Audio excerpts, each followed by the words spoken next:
Hello, Mid-Michigan, and welcome to Girls High School Softball here on the Mid-Michigan Sports Network. Today, what a great matchup we've got for you. Standish Sterling Panthers coming in, taking on the Beal City Lady Aggies. And both these teams come in at just 1-1 on the season. Beal City splitting with, I believe, with Saginaw Swan Valley. Standish Sterling splitting with North Branch. But these are two teams that have high hopes of going a long way in the MHSA playoffs. Last year, the Beal City girls upset by Fowler, was at the regional semis, the regional final. And the Standish Sterling Panther team a couple years ago won themselves a state championship. And so it's two powerhouse programs, two powerhouse lineups that we're going to see here today, and two excellent pitchers as well, with Emma Block in the circle for the Beal City Aggies and Julia Matson in the circle for the Standish Sterling Panthers. You heard me talk about it last week when it was Shepherd Clare girls softball. Lila Curtis and Kylie Wyman going up against each other. These two girls could pitch an excellent game, and our final score still could be 8-7. That's the type of power both of these lineups have here today that we are going to see. And we'll talk about those lineups here in just a minute. But you know what? This is the Woods Household pregame show coming to you live from our Barbary Law Studios, built by Konwinski Construction. Also, much love to Gates Drilling and Service, Bill's Custom Fab, the Bird All-American Grill, Weefridge Financial, Woods Household Appliance, Brad Malley Well Drilling, Malley Construction, along with our friends at Clark Modular Homes. We've got their open house coming up May 1st through the 3rd, so head on out there that weekend and check them out. Get yourself a hot dog and check out some of those sweet homes at Clark Modular Homes. Also love the J&J Auto, Blocko Pools and Spas. A spa would not be a bad thing to be broadcasting from even. I'll make that joke. I don't think all the steam and the heat would be great for the broadcasting equipment, but this is the type of day where I could broadcast a game from jacuzzi. A little cool here at Beal City High School. I also loved, aforementioned, Konwinski Construction, Weber Brothers Sawmill. We'll be looking for the Weber Brothers Sawmill timber of the game, whoever brings the biggest bat to the plate today. Also loved Mumford Oil and Gas Supply, E&S Graphics, Mount Pleasant Automotive, along with our friends at Bryce Updegraft, Joe Wentworth, Pradium Realty, Robin Stressman and Associates, our sponsor of Closing the Deal. The Aggies come into this game at 1-1. Standish Sterling comes into this game at 1-1. You can see the coaches out there right now doing a little infield.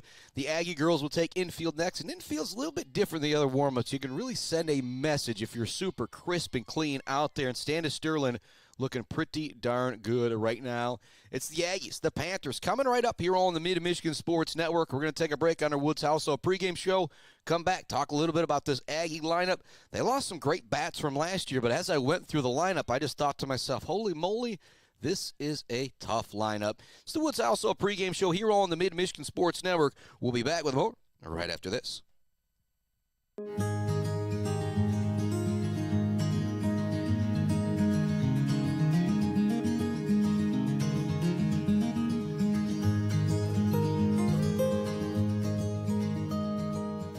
Hey guys, it's Tanya from Clark Modular Homes. I'm here to talk to you today about who we are and what we do. Clark's opened in 1983 and has been centrally located right here in Mount Pleasant, Michigan. We have one of the largest display centers with around 12 to 15 homes on display all year round.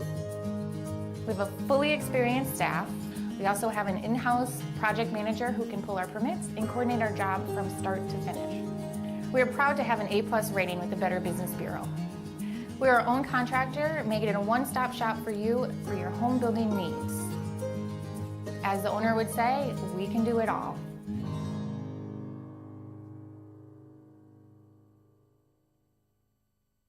Brad Malley Well Drilling has proudly served Mid-Michigan since the early 1990s.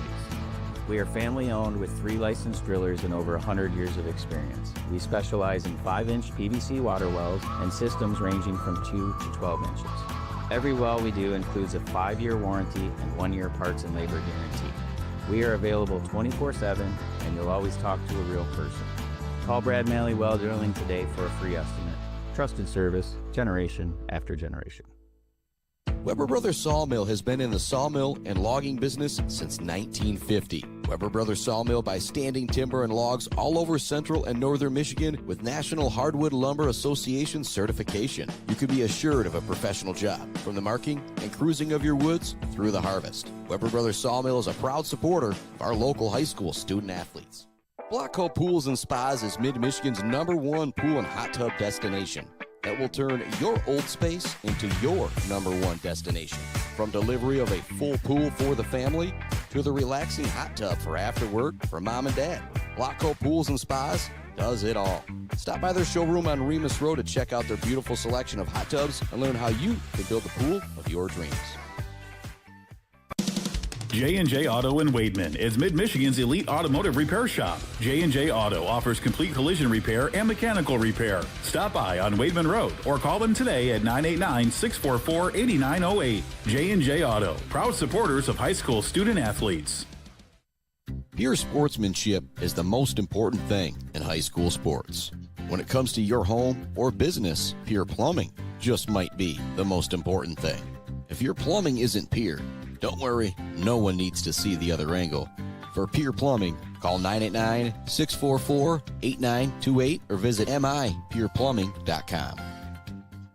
Block Electric Company in Wademan has been powering Michigan for over 30 years. There's no job too big or too small for Block Electric Company, like an entire school or something simple at the home, like making sure the outdoor lighting, thermostat, or ceiling fan is installed professionally. Block Electric Company is a proud supporter of local schools and high school student athletes, learning skills in and out of the classroom to lead our communities tomorrow. Good luck to all student athletes from Block Electric Company, and go Aggies. Let's head back to the action on the Mid-Michigan Sports Network. Welcome back to it all on the Mid-Michigan Sports Network. It is the Woods Household pregame show coming to you live from our Barberry Law Studios, built by Konwinski Construction.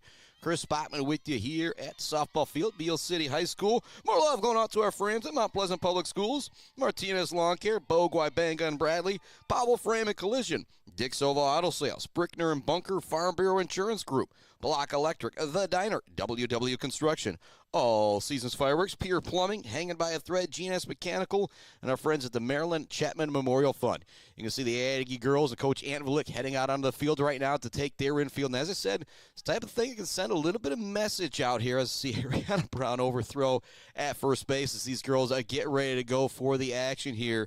Aggies out on the field warming up. Standish Sterling just took their warm-up moments ago. And we can also see the field from the baseball diamond as well. And so we'll have updates coming from Standish Sterling, Beal City baseball as well. And you know, when it comes to baseball, softball, I've talked about it. A bunch of folks, I've seen them out in the streets and talk about it a little bit here, talk about it more.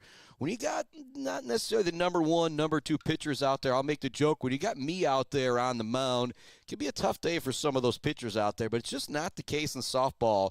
Those girls can throw as many pitches as they want, and you get 2-3 pitchers for softball. That's going to be about it. Baseball, you get into that 5th, 6th, 7th pitcher in a game, it can get a little rough out there. And so with Standish Sterling and Beal City both playing conference games tomorrow, my thoughts were we're not going to see the 1s and 2s on the mound there. So let's head over to the softball field for this powerhouse matchup with two teams that have hopes of not just winning district championships, but regional championships, and hopefully ending down at Michigan State University. I know that's the goal every year for Beal City softball, and Standish Sterling hoisted that state championship trophy just a couple years ago. And so a great one here today. All right, as promised, the lineup for the Beal City Aggies.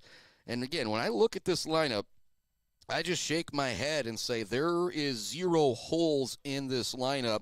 For example, the bottom of the order is Aubrey Thielen and Madison Fisher, who could very well be the top of the order here and would be the top of the order in pretty much any lineup.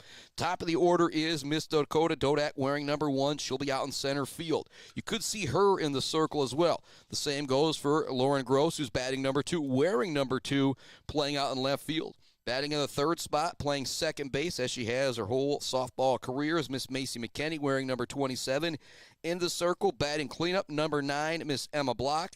Batting 5th at the hot corner, Miss Aryana Brown. They call her Brownie. Batting 6th will be Beth Block. She'll be behind the plate, catching her sister, Emma Block. I'm looking to get the thumbs up here from Coach Fletcher. Again, the sisters, the cousins, you can always get that a little bit confused. Addie Sanders will be playing shortstop, batting in the 7th spot. Aubrey Thielen, wearing number 8, will be hitting in the 8th spot. Out in right field and playing first base, batting the number 9 spot is Miss Madison Fisher. With a lot of the lineups I see, Luke Hacker, I'll use as an example, last year was number 9 hitter for Sacred Heart. He was just there as a second leadoff hitter. Madison Fisher's even a little bit different than that. She could be a great leadoff hitter for any lineup, but she can also hit bombs as well, which is something you don't see at the bottom of a lineup. But that's how loaded this Beal City Aggies softball team is this year. There's no holes in the lineup. There is no holes in the field. They are outstanding everywhere. go through that field once again. In the circle, Emma Block. Behind the plate, Beth Block. At first base, Madison Fisher. Second base, Macy McKinney. At short, it's Addie Sanders. At third, it's Aryana Brown. Out in left field, Lauren Gross. Out in center, Dakota Dodak. And out on the right, Aubrey Thielen. Again, a powerhouse lineup that expects to make some big noise in the Division IV playoff race. Crazy thing is, could be two of the top teams in the state, again, matching up in districts with the Sacred Heart Academy girls and the Beal City girls. Don't think it went extras last year, but it was a long game with some rain delays. I want to say that was at Montebello. This year, it'll be here at Beal City, and they'll be playing on Friday instead of Saturday, so it'll be a great weekend coming up.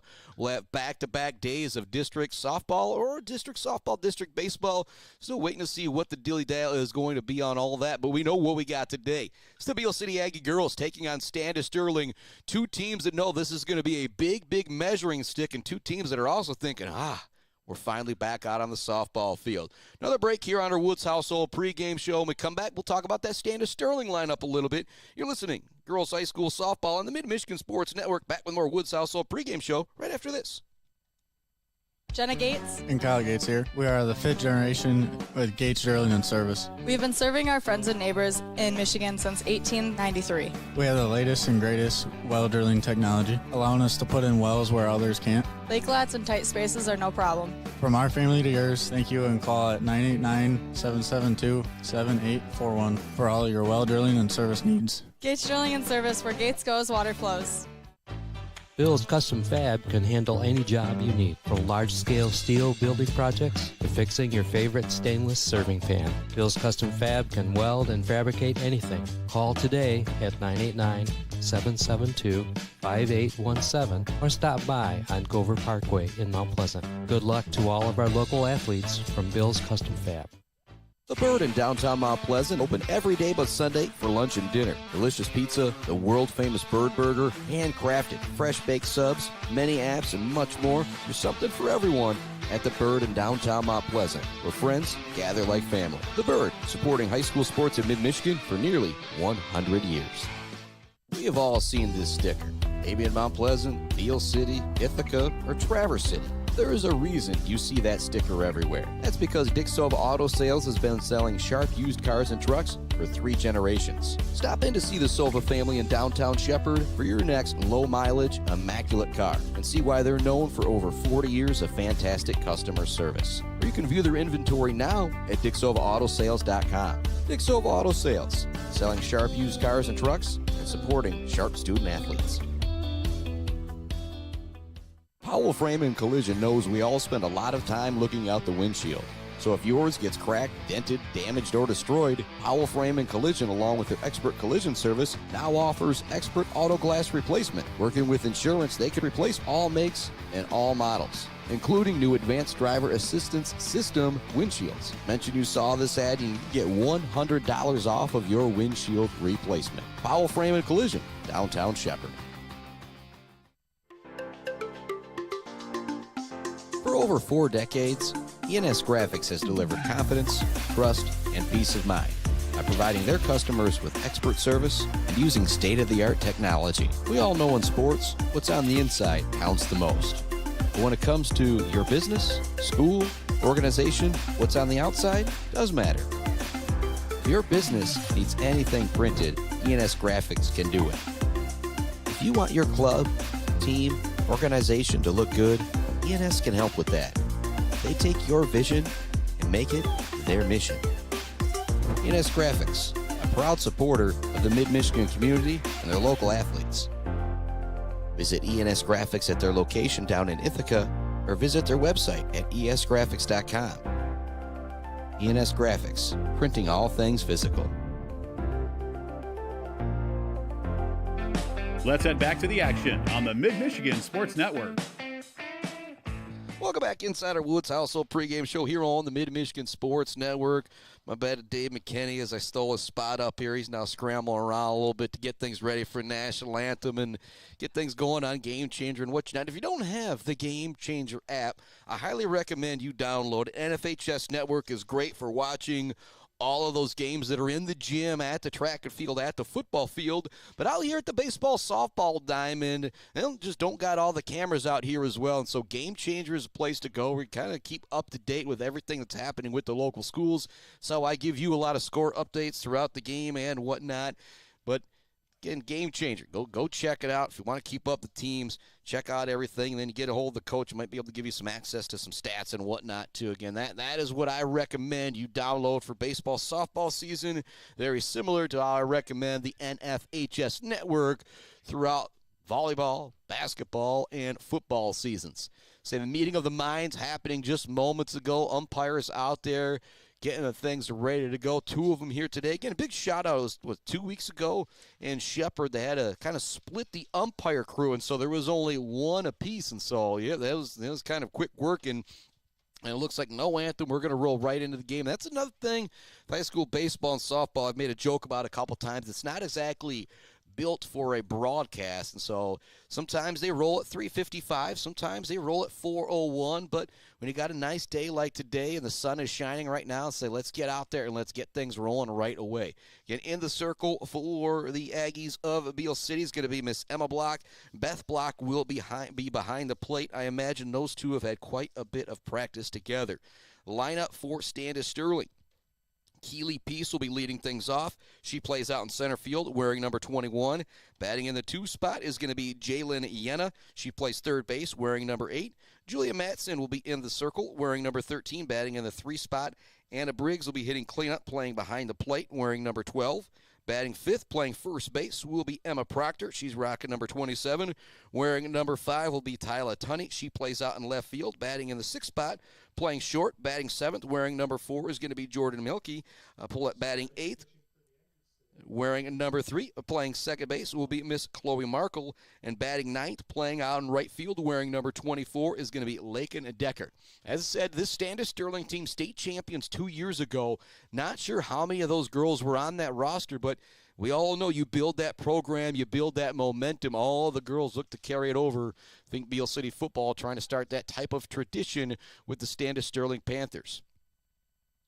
So Emma Block will have a couple more warm-up pitches as we get ready to go. Coach Antlick, along with Coach Rich Sullivan, chatting before the game a little bit. Got the lineups for both of them. Big shot to them, making sure I got things ready to roll here. And defensively for the Aggies, Emma Block in the circle. Behind the plate, Beth Block, Madison Fisher at first, Macy McKinney at second, Addie Sanders at third, Addie Sanders at short, Aryana Brown at third. And then in the outfield, you got Lauren Gross in left, Dakota Dodak in center, and Aubrey Thielen out in right. Keely Peace stepping to the plate. She'll be batting from the left side. Whenever you see somebody on the left side, you always wonder about the slap hit. Might not even be a left-hander. So out there trying to get that ball in the ground and use your speed to get down to first base. We are underway. Here comes the first pitch. It's going to be on the outside, just missing for Emma Block. Keely Peace playing center field. You know she's got some speed then here at the top of the order. Beal City, Standish Sterling, softball action here on the Mid-Michigan Sports Network. Top of the first inning, 1-0 count to the leadoff hitter, Keely Peace for Standish Sterling. Both teams come in at 1-1. They would love to have several more games under their belt at this point. That one is right down the middle, low for a strike. Good location there from Emma Block. And Jalen Yenna on deck, behind her, Julia Matson. Here comes the 1-1 pitch to Peace. It's going to be hit out towards left field. It's going to get over the head, up against the wall. Gross is going to toss it in at second base. The leadoff double is Keely Peace. And that's the type of hitting I'm expecting here today. You've got two really great pitchers in the circle, but softball, it's just different than baseball. You rarely have that .3 ERA.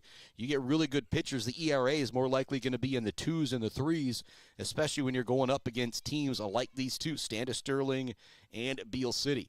Leadoff runner on second base for the Lady Panthers, Jalen Yenna, now at the plate. She plays third base for Standish. First pitch is just going to miss low, 1-0 the count. Another thing you look for in lineups, At the top of the order, is it third base, shortstop, pitcher, catcher? Well, that's kind of the way it goes. Center field, third base, pitcher, catcher. So things may open up a bit in the lineup after you get through these first four hitters. That one's going to bounce away from Block behind the plate. It's also going to miss 2-0 now. The count moving up to third base is Keeley Peace. 2-0 the count. Runner on third for Standish Sterling. We're scoreless here in the top of the first inning with Standish Sterling and Beal City. High school softball on the Mid-Michigan Sports Network, brought to you in part by the Fisher Companies, Gross Farms, Brad Gross Electric, Kenneth Egger, DDS, Schaefer's Bait and Sporting Goods, Doozy's Ice Cream Place, along with Almost Up North and Stitches for Britches. That one low for a strike. So right now Block's doing a good job keeping the ball down in the zone. So needs to pick up that location a little bit better. 2-1 now the count as Emma Block steps back into the circle. Beth Block behind the plate awaiting the pitch. That one, perfect location, low on the outside corner. 2-2 now the count to Yenna. With that runner on third base, punch out here would be big. Julia Matson, the pitching counterpart to Emma Block, is on deck.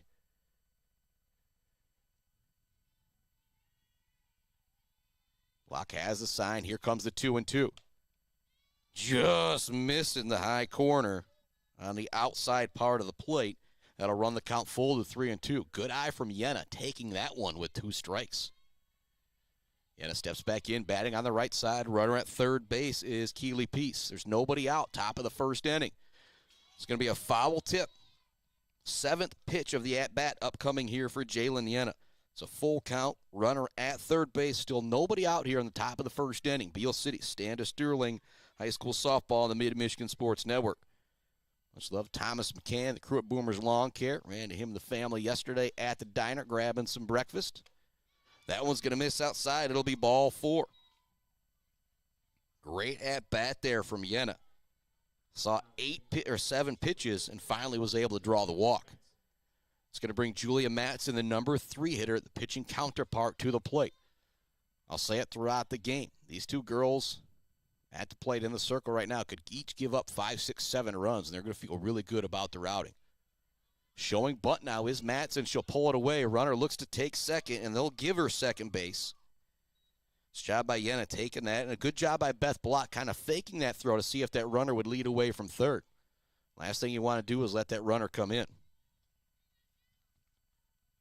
0-1 to count to Matson. She has no problem taking a strike to allow those runners advancing. Here comes the 0-1 from Emma Block. Just going to miss the outside corner. 1-1 now the count. More love going out to our friends. Berry Funeral Home, Dog Central, Sydney's Judges Bench, the Beal City Village Store, Smith & Sons, Mount Pleasant Heating and AC, and the Isabella Community Sportsplex, along with CNC Enterprises and Dance Again Dresco Simon Shop. Ball gets away from the catcher. Runner comes in from third. Runner moves from second to third. Pieces in to make it 1-0. Moving up to third is Yenna. Matson remains at the plate now ahead in the count, 2-1. A great start here for Standish Sterling. They've got the leadoff runner home after hitting a double. After drawing a walk, Jalen Yenna has now moved up to third base. And Matson remains at the plate, the number 3 hitter, now with a chance for sacrifice RBI. 1-0 Standish Sterling in the lead.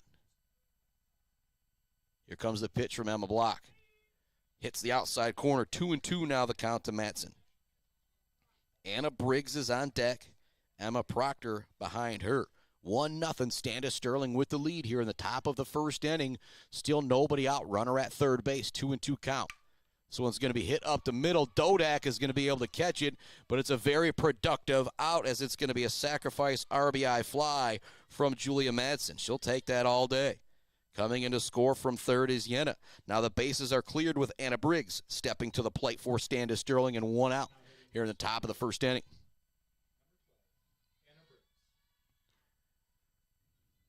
Briggs batting from the right side. Here comes the pitch from Block.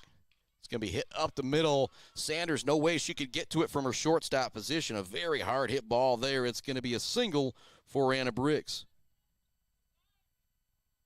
Emma Proctor on deck. Got a quick time here. Might have a substitution coming in for Anna Briggs. Pinch runner, courtesy runner, as she is the catcher. It does look like we got a runner coming in for Briggs. Running for Briggs is going to be Sophia Christie. Emma Proctor now stepping to the dish. Still just one out here on the top of the first inning. 2 runs across for Standish Sterling Central. Keely Peace doubled and came around to score. Jalen Yemen walked and was able to come around and score on the sacrifice fly from Julia Madsen. This one's going to be popped out to right field. Not an easy play for Thielen, but she makes the catch and quickly gets it in. Great play out there in right field. And the wind is blowing a bit here today at Beal City High School. That softball gets up in the air. You get a gust of wind one way or the other. It can make things tough. Tyler Tunney now stepping to the plate. And I'll say it again, one thing I thought when I saw center field, third base pitcher, catcher leading off could open up the order after those top 4. First pitch is going to be high to Tunney. 1-0 the count. Runner on first base is Sophia Christie running for the catcher, Anna Briggs, after she singled. 2 runs in, 2 outs, top of the first inning. Standish Sterling still at the plate.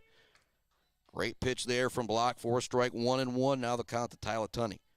Shortstop Jordan Mielke is on deck. Behind her, second baseman Chloe Markle. 2 up for the Aggies. It's Dodak, Gross, and McKinney to start things off in the bottom of the first. Here comes the 1-1. This one's going to be pop foul off the backstop, running the count to 1-2. And with lineups like this, 2 outs and a runner on first base, if you're Block, you maybe put 1 or 2 in the dirt here in this situation. You obviously don't want the runner to advance, but with 2 outs, this might be the situation to try and do that. Here comes the 1-2 from Emma Block. So it's going to be grounded towards short. Sanders, nice job. Long toss over to first base, and it's beat out. Great speed there from Tyler Tunney. It was a great job from Sanders at short, but I talk about the slap hitters. That wasn't a slap hit, but that's what you can do when you have speed in the lineup. Standish Sterling, a hard shot ground ball right to Sanders. She charged, made the perfect play, but it was still beat out by Tunney with her speed. That'll bring Jordan Mielke to the plate. She plays shortstop, wearing a number 4 for Standish Sterling. Runners on first and second, 2 outs. First pitch is going to be over for a strike. 2 runs across already here, top of the first inning. Already a crooked number. I said this game could end 9-8, 10-9. You'd have a great game from the pitchers with all the hitting you've got. Swing and a miss. That'll be a foul tip there for Mielke. But this is a big moment in the game, though, right now. Standish has already got 2 runs across. There's 2 outs. You're facing the bottom part of the lineup. You really want to get out of here if you are Beal City, leaving those couple runners on base or Standish. Block digs back in. Here comes the 0-2. Just missing the outside corner. Great location, though, trying to get Mielke to chase at the plate. 1-2 the count, 2 outs. We are in the top of the first inning. Standish Sterling leads Beal City 2-0. The Aggies still haven't even had an opportunity at the plate. Nice job by Standish coming out here, getting a couple runs on the top of the first. Swing and a miss, pulling the string on that one was blocked. She gets the punch out. 2 runs are across, but 2 runners are left on for Standish Sterling as well. Due up for the Aggies is Dodak, Gross, and McKinney to see if they can answer back in the bottom of the first inning. You're listening to High School Softball on the Mid-Michigan Sports Network. Value is not just a price. When you buy something for your home, it's an investment. Knowing that you're getting a great deal and service after the sale is priceless. At Woods Household, we only carry quality products for your home at competitive prices. Furniture that is attractive and durable. Comfortable mattresses that last for years. Flooring that stands up to wear and tear. These are all products that last by trusted name brands like FlexSteel, Serta, Whirlpool, and many more. So shop the Woods way. Blockco Pools and Spas is Mid-Michigan's #1 pool and hot tub destination that will turn your old space into your #1 destination. From delivery of a full pool for the family to the relaxing hot tub for after work for mom and dad, Blockco Pools and Spas does it all. Stop by their showroom on Remus Road to check out their beautiful selection of hot tubs and learn how you can build the pool of your dreams. Let's head back to the action on the Mid-Michigan Sports Network. Welcome back to it here on the Mid-Michigan Sports Network. Bottom of the first inning. Our score 2-0. Standish Sterling with the lead, but I'll say it again. This is the type of lineup. It was a really good job from Emma Block in the bottom of the first inning. Picked up a punch out, had a fly out to right field in the sacrifice RBI fly. These are the type of lineups that could bet the whole way through in one half inning here. I'm not expecting this game to finish 2-2 or 3-2. Be surprised if we don't see 6, 7, 8, 9 runs scored in this game for each team. First pitch to Dakota Dodak is going to miss inside. It's our first look at Julia Matson. She had a whole lot of smoke on that first pitch right there. And Standish Sterling, state champs in D3 a couple years ago. If you're familiar with the area, you know how good the Beal City program has been the last few years. And here comes a single from Dodak to lead things off for Beal City. Looking to answer right back after giving up 2 in the top of the first. Stepping to the plate is Miss Lauren Gross. Lauren Gross wearing number 2, batting number 2, playing out in left field. She's another young lady you could see in the circle for the Beal City Aggies this year as well. First pitch, kind of check swings it, but they're going to say she went around or it was over for a strike either way. Best view in the house brought to you by our friends at Woods Household Appliance in Clare. It is those umpires are right back behind the plate. Nice changeup right there. It's over for a strike. And when you can throw that changeup for a strike, you don't need to do it often, but you keep those hitters off balance. Last thing you want to do is throw it too much and let one of the girls tee that up. You got to have them off balance to make that pitch effective. This one's going to be smoked out to center field. It'll get over the center fielder's head, up against the wall. Dodak with her speed moves up to third base. It's a great throw in from center field, and Keeley Peace to hold Dodak at third base, but it's a double from Lauren Gross, and just like that, nobody out. The Aggie girls have got runners on second and third. Very similar to what we saw from Standish Sterling in the top part of their lineup. Macy McKinney stepping to the dish, playing second base, wearing number 27. Here comes the first pitch. It's going to be on the outside corner, high in the zone for a strike to McKinney. Emma Block on deck, and then Aryana Brown after that. Just so much power in this lineup. And then you got Block, Sanders, Thielen, and Fisher. Again, there's no holes in this lineup. Here comes another hard hit ball to the outfield. It's down for a base hit. In to score is Dakota Dodak. Moving up to third base is Lauren Gross. It's an RBI single for Miss Macy McKinney. And just like that, the Aggies are on the board. 2-1 now here in the bottom of the first inning. Still nobody out. Runners at the corners, and Emma Block stepping to the plate. If you're Block, this is the situation you love. Nobody out, runner at third. You can try and smash one here. If it's a high fly ball and it gets caught at the fence, it's still a very, very effective play because you're able to get that runner in from third base.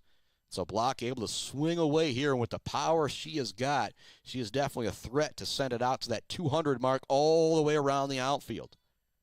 This one is smoked down the left field line. It will be out of here, but foul. A very loud strike there from Emma Block as the count moves to 1-1. Standish Sterling leads it 2-1 here on the Mid-Michigan Sports Network. Beal City with their first chance on the attack at the plate. Nobody out, already a run in. Runners at the corners. Cleanup hitter Emma Block at the plate. Here comes the 1-1. Block's going to pop this one up. Great job by Matson at the plate to make her get underneath that one. It's going to be a pop out to shortstop. That'll bring Aryana Brown to the plate. 1 out. Runners remain at the corners for Beal City with Aryana Brown, a.k.a. Brownie, stepping to the plate. So pretty much any senior on this Beal City team is going to have a chance to continue their softball career at the next level, including Miss Aryana Brown. First pitch is going to be high, runner going out to second base. Throw down, they're going to send the runner in now. The old Brad Antcliffe is what I call that right there. As Gross comes in to score, McKinney's able to take second base as well. I don't know if Owen McKinney's listening, but he'd be proud of his sister with that stolen base right there, allowing that run to come in from third. Brown steps back in, still the runner in scoring position, but now that high fly ball is not going to score you a run. That one's going to be over for a strike. 1-1 to count to Brown. 2-2 our score. Bottom of the first inning. 1 out. Runner on second base. 1-1 the count. As Aryana Brown steps back in. That one's going to miss high and outside. I feel like they've almost got Brown hidden here at the 5 spot. Kind of surprised, not 3-4 hitter here, but again, you just got so much power through this lineup. It doesn't really matter where you bat 1 through 9. You're going to have a chance to drive in some runs, to go up there and hit with some runners on base. That one's also going to miss 3-1 now the count to Aryana Brown. Here's Matson knows, got to be careful with Brownie at the plate. You miss with one, she will make you pay. That one is low. It will be a 5-pitch walk there for Aryana Brown. Didn't really see a whole lot to hit there. Runner at second is Macy McKinney. Runner at first is Aryana Brown. We've got one out. Bottom of the first inning. We're tied at 2 apiece. Inning started with a Dakota Dodak single, then a double from Lauren Gross. Had the 2 runners on, second and third. McKinney was able to drive in a run to pop out the shortstop. Brown came in, or Brown walked. Now got the runners on first and second. 2-2 the score, 1-0 the count, 1 out. Stepping back in is Beth Block. Block's going to pop this one foul, get out of play down the first baseline. We're tied at 2, bottom of the first inning. The Aggie girls still threatening with 1 out and runners at first and second. At the plate is Beth Block, the number 6 hitter for the Aggies.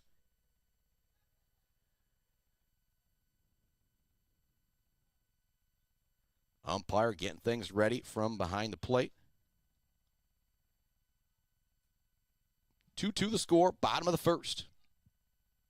Tied up, Aggies looking to break that tie here with 1 swing. It's going to be grounded up the middle. Not an easy play. It's going to be fumbled for a bit. Safe at second base is going to be Aryana Brown. Safe at first is going to be Beth Block again in the old Spockman box score. That's going to be ruled as a single, but probably a bit more of an error in all reality. The bases are now loaded for Addie Sanders. At first is Block. At second is Brown. At third is McKinney. There's 1 out, bottom of the first inning. Swinging for the fences on that one was Sanders. Again, this is the type of situation where you can swing for the fence, and even if you don't get it all, it's going to be okay because you'll drive in that run from third. Sanders digs back in. Here comes the 0-1. He's going to foul this one off the top of the backstop.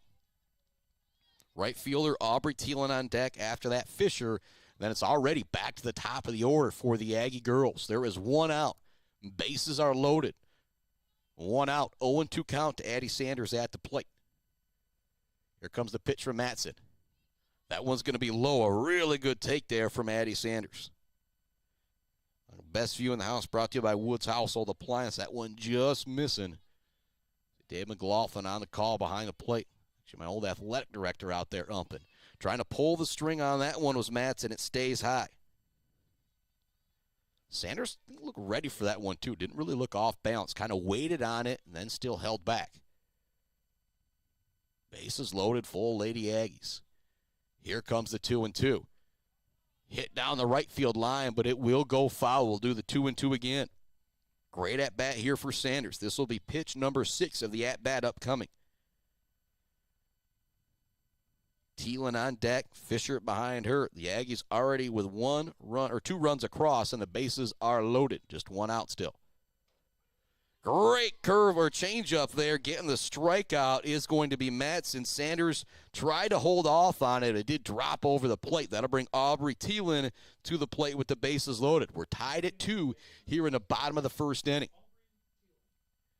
We saw Standish leave 2 on base in the top of the first. That's the one thing you don't want to do if you're the Aggies. Again, both these teams are going to go score some runs, but you don't want to leave a lot left on base. This one's going to miss outside. Great job by Briggs behind the plate, keeping that in front of her. Thielen digs back in, playing right field for the Lady Aggies. Matson, the right-hander, winds and deals. That one's going to miss. Quick throw down to third base. Back quickly is McKinney, but it was a good throw down there from Briggs. Here comes a 2-0. Thielen should see something here. Can't walk anybody with the bases loaded. So here comes that 2-0 pitch. It's going to miss. 3-0 now, the count to Aubrey Thielen. And Thielen, type of girl you'd like to give the green light to, but in a situation, 3-0 count, bases loaded, you got to take it all the way here. Briggs winds and deals, and it is a strike. Another quick throw down to third. McKinney is back safely. 3-1 now the count. Again, if you're Thielen, Coach Antvelik, it's hard not to have her take here again. Again, a ball gets you a run just as good as a hit. Big cut that time from Thielen, swinging for the fence. It will be strike 2. Big moment here in this one, just like we had in the top of the first. The bases are loaded, full of Aggies. There's 2 outs. Full count. Thielen at the plate. Here comes the 3-2. It's going to be pop foul. Great job by Thielen staying alive. Catcher looking to make a play, but it'll go off the fence. Great job by Briggs popping up. She was ready to bring that one in. but actually went over the outside of the backstop and hit before she could even have a chance to bring it in. We'll do the 3-2 once again. Pitch number 7 of the at-bat upcoming here for Aubrey Thielen. And that's going to miss. Great eye there from Thielen as she draws the walk. McKinney will come in to score from third. Moving up to third is Aryana Brown. Moving up to second is Beth Block. Now at first is Aubrey Thielen. Madison Fisher now stepping to the plate. Here comes the first pitch. Changeup's going to drop over for a strike. And if you're Matson, if you can drop that changeup in 2 or 3 times an inning for a strike, it's just going to leave the Aggie batters a little bit off balance, what you're trying to do with that pitch. Here comes the 0-1 to Fisher. Big cut at that one, swings through it. 0-2 now the count. Another quick throw from Briggs down to third. Brown back safely. Aggies lead it 3-2 here at the bottom of the first inning after McKinney just scored the go-ahead run, but they're still threatening with the bases loaded and 2 outs. This one roped out to left field for a single. 1 run is in. A second run is going to come in and score safely. That'll allow the runners to move up. Thielen around third, thinking about going home. Fisher around second. Fisher with the 2 RBI double, and that's exactly what I was laughing about in the pregame, talking about this lineup. Your number 9 hitter is just an absolute stud, and she comes up and ropes a 2 RBI double, 5 runs up here in the bottom of the first inning for the Aggies. And oh yeah, you're now back to the top of the order with Dakota Dodak, who's already singled and scored a run here in the bottom of the first inning. Runners remain at second and third for the Aggies. Here comes the pitch. It's going to be inside, 1-0 the count to Dakota Dodak. And so you go all the way through the lineup. Emma Block and Addie Sanders, 2 of the best players for Beal, the only girls drawing it out. You're back to Dodak, 5 runs across, 2 runners on. Dodak smashes this one out to left field. If it's fair, it's gone. It's not fair. Whoo, whoo, whoo. It's the second time in this one that we've had a very dramatic strike out to left field. And I said both of them were gone. Maybe not quite, but very, very close to hitting that shed out beyond left field near the hitting cages. Here comes the 1-1 to Dodak. Smashes this one out towards left field. Not an easy play. The shortstop calling everybody off. And Milky will bring in the catch. So 5 runs across. They do leave 2 on as Dakota Dodak pops out to end the inning. But what a start for Beal City offensively. 5 runs in the bottom of the first inning. They lead it 5-2 as we head to the second inning here on the Mid-Michigan Sports Network.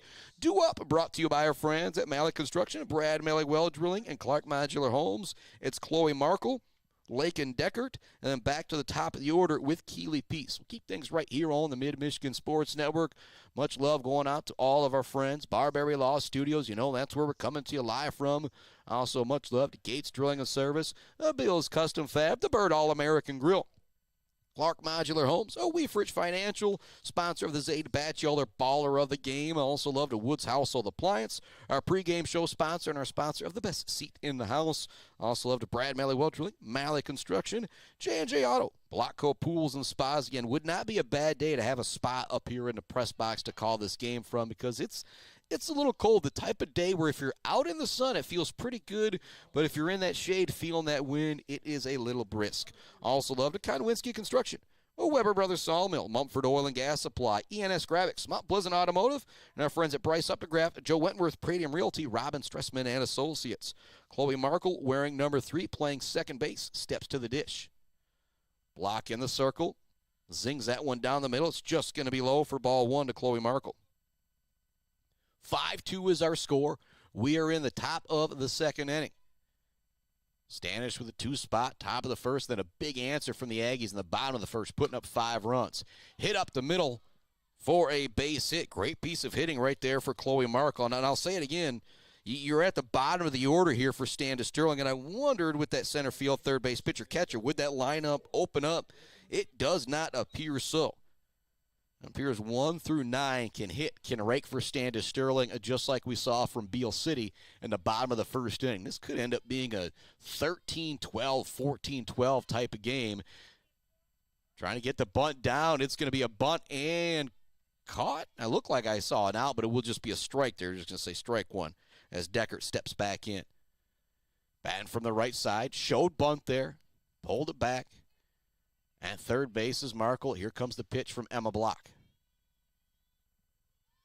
Showing bunt again. It's pulled back again. It's over for a strike again. 0-2. Deckard is down now, which will take the bunt out of play here in this situation. Or if she does try and bunt it again and it goes foul, it will be an out. Here comes the pitch from Block. The 0-2. Change up. Gets her looking. Whew. Great pitch there from Emma Block. From Block and Madsen, they both are out there throwing some really good gas, but then we've seen them both drop in the changeup for a strike quite a bit. Again, when you can do that, keep those batters off balance, it is tough. Big swing from Keely Peace as she's back to the plate. She doubled her first time up and came around to score the first run of the ballgame. 5-2, Beal City leads it here in the top of the second inning. 0-1 count to the runner at the plate, one out, run around first base for Standish. It's the leadoff hitter at the plate in Keely Peace. That one over for a strike. 0-2 now the count. Again, with Peace at the plate, we saw what she can do in the first inning. Maybe one or two in the dirt. Try to get her to chase something here if you're Emma Block. Here comes that 0-2. They do try and do that on the outside, but Keely Peace saw it coming, takes it. 1-2 now the count. 5-2 Aggies lead it. Top of the second inning here on the Mid-Michigan Sports Network Girls High School Softball. This one's going to be hit towards center field. Dodak trying to track it down near the wall. It'll get down for possibly extra bases. Actually, Markle's going to have to hold up at second. Dakota Dodak had a great beat on that, but it was hit so far towards the fence. Dodak almost, I'll make the joke, almost kind of like faked everybody out like she was going to catch it. There was a lot of sun, a lot of wind out there. Once it hits, it only allows Chloe Markle to move up to second base. That could be something to think about here later in this game, or a story to remember, a moment to remember in this game. Say a hard hit ball all the way out to the wall only turns into single and only moves the runner up one base. That one's over for a strike to Yenna. Give credit to Keely Peace. Now, two really hard-hit balls in this game. She is 2 for 2 on the day. Here comes the 0-1 from Emma Block. This one's going to be hit towards first. Very smart play over at first base from Fisher just to make sure she gets her out over at first base instead of trying to throw all the way across the diamond to get the lead runner. That would have been a very, very difficult play. Very, very intelligent there from Madison Fisher to get the sure out at first base. 5-2 the score. There's now 2 down here in the top of the second inning. At the plate is Julia Madsen. That one's going to miss. Standish Sterling left 2 runners on in the top of the first. They got 2 outs. Runners at second and third. The number 3 hitter at the plate here. You can't waste this opportunity if you're Standish Sterling. First time up, Julia Madsen had a sacrifice RBI fly to bring in the first run of the game. Actually, the second run of the game, I think pitch got away to bring in the first run of the game as they try and reset things here. 5-2 Aggies in front, top of the second inning. That one's just going to miss on the inside to Madsen. It's going to run the count to 3-0. So Madsen, Kirasia, the number 3 hitter, has got the green light here with first base open. 3-0 count, 2 outs. She does swing away at it. It's going to be fouled out of play down the first base side. Count now 3-1. As I look over to the baseball field, score update. Looks like we're scoreless there, either in the bottom of the second or the top of the third inning. Stepping back in is Emma Block. Here comes the 3-1.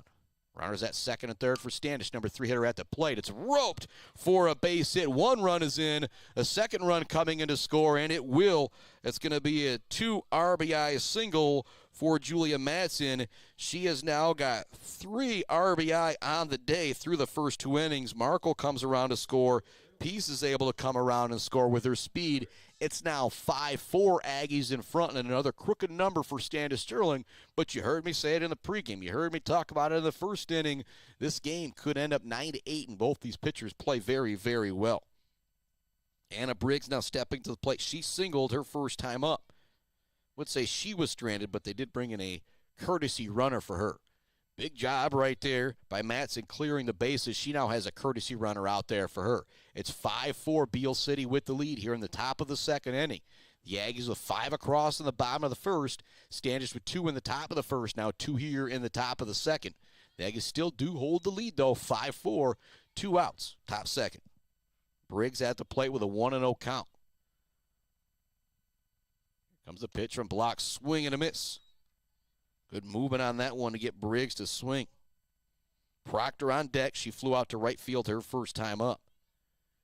5-4, Aggies in front here, top of the second inning. Standish at the plate, 2 outs. Runner at first base. That one's just going to miss the outside corner. Nice job trying to frame it behind the plate by Beth Block, but that one just missed. 2-1 now the count. Briggs digs back in. Gonna rope this one out towards center field. The Dodak's got a good beat on it, though, and she will bring it in. Big catch out there for Dodak. And that'll bring us to the end of the half inning. 1 runner left on, but 2 more runs are in for Standish Sterling. It's 5-4 Aggies in front as we head to the bottom of the second inning. Due up for the Aggies. It's the heart of the order. 2, 3, 4. Gross, McKinney, and Block when we come back on the Mid-Michigan Sports Network. Hi, I'm attorney Joe Barbary. Just like doctors specialize in areas of medicine, at Barbary Law, we specialize in getting you the best possible results. If you've been injured by someone else's negligence, you owe it to yourself and your family to call our legal team. At Barbary Law, we focus on one thing, and that's getting you the compensation you deserve. Every case we take personally. My attorney is Joe Barbary, he can be yours too.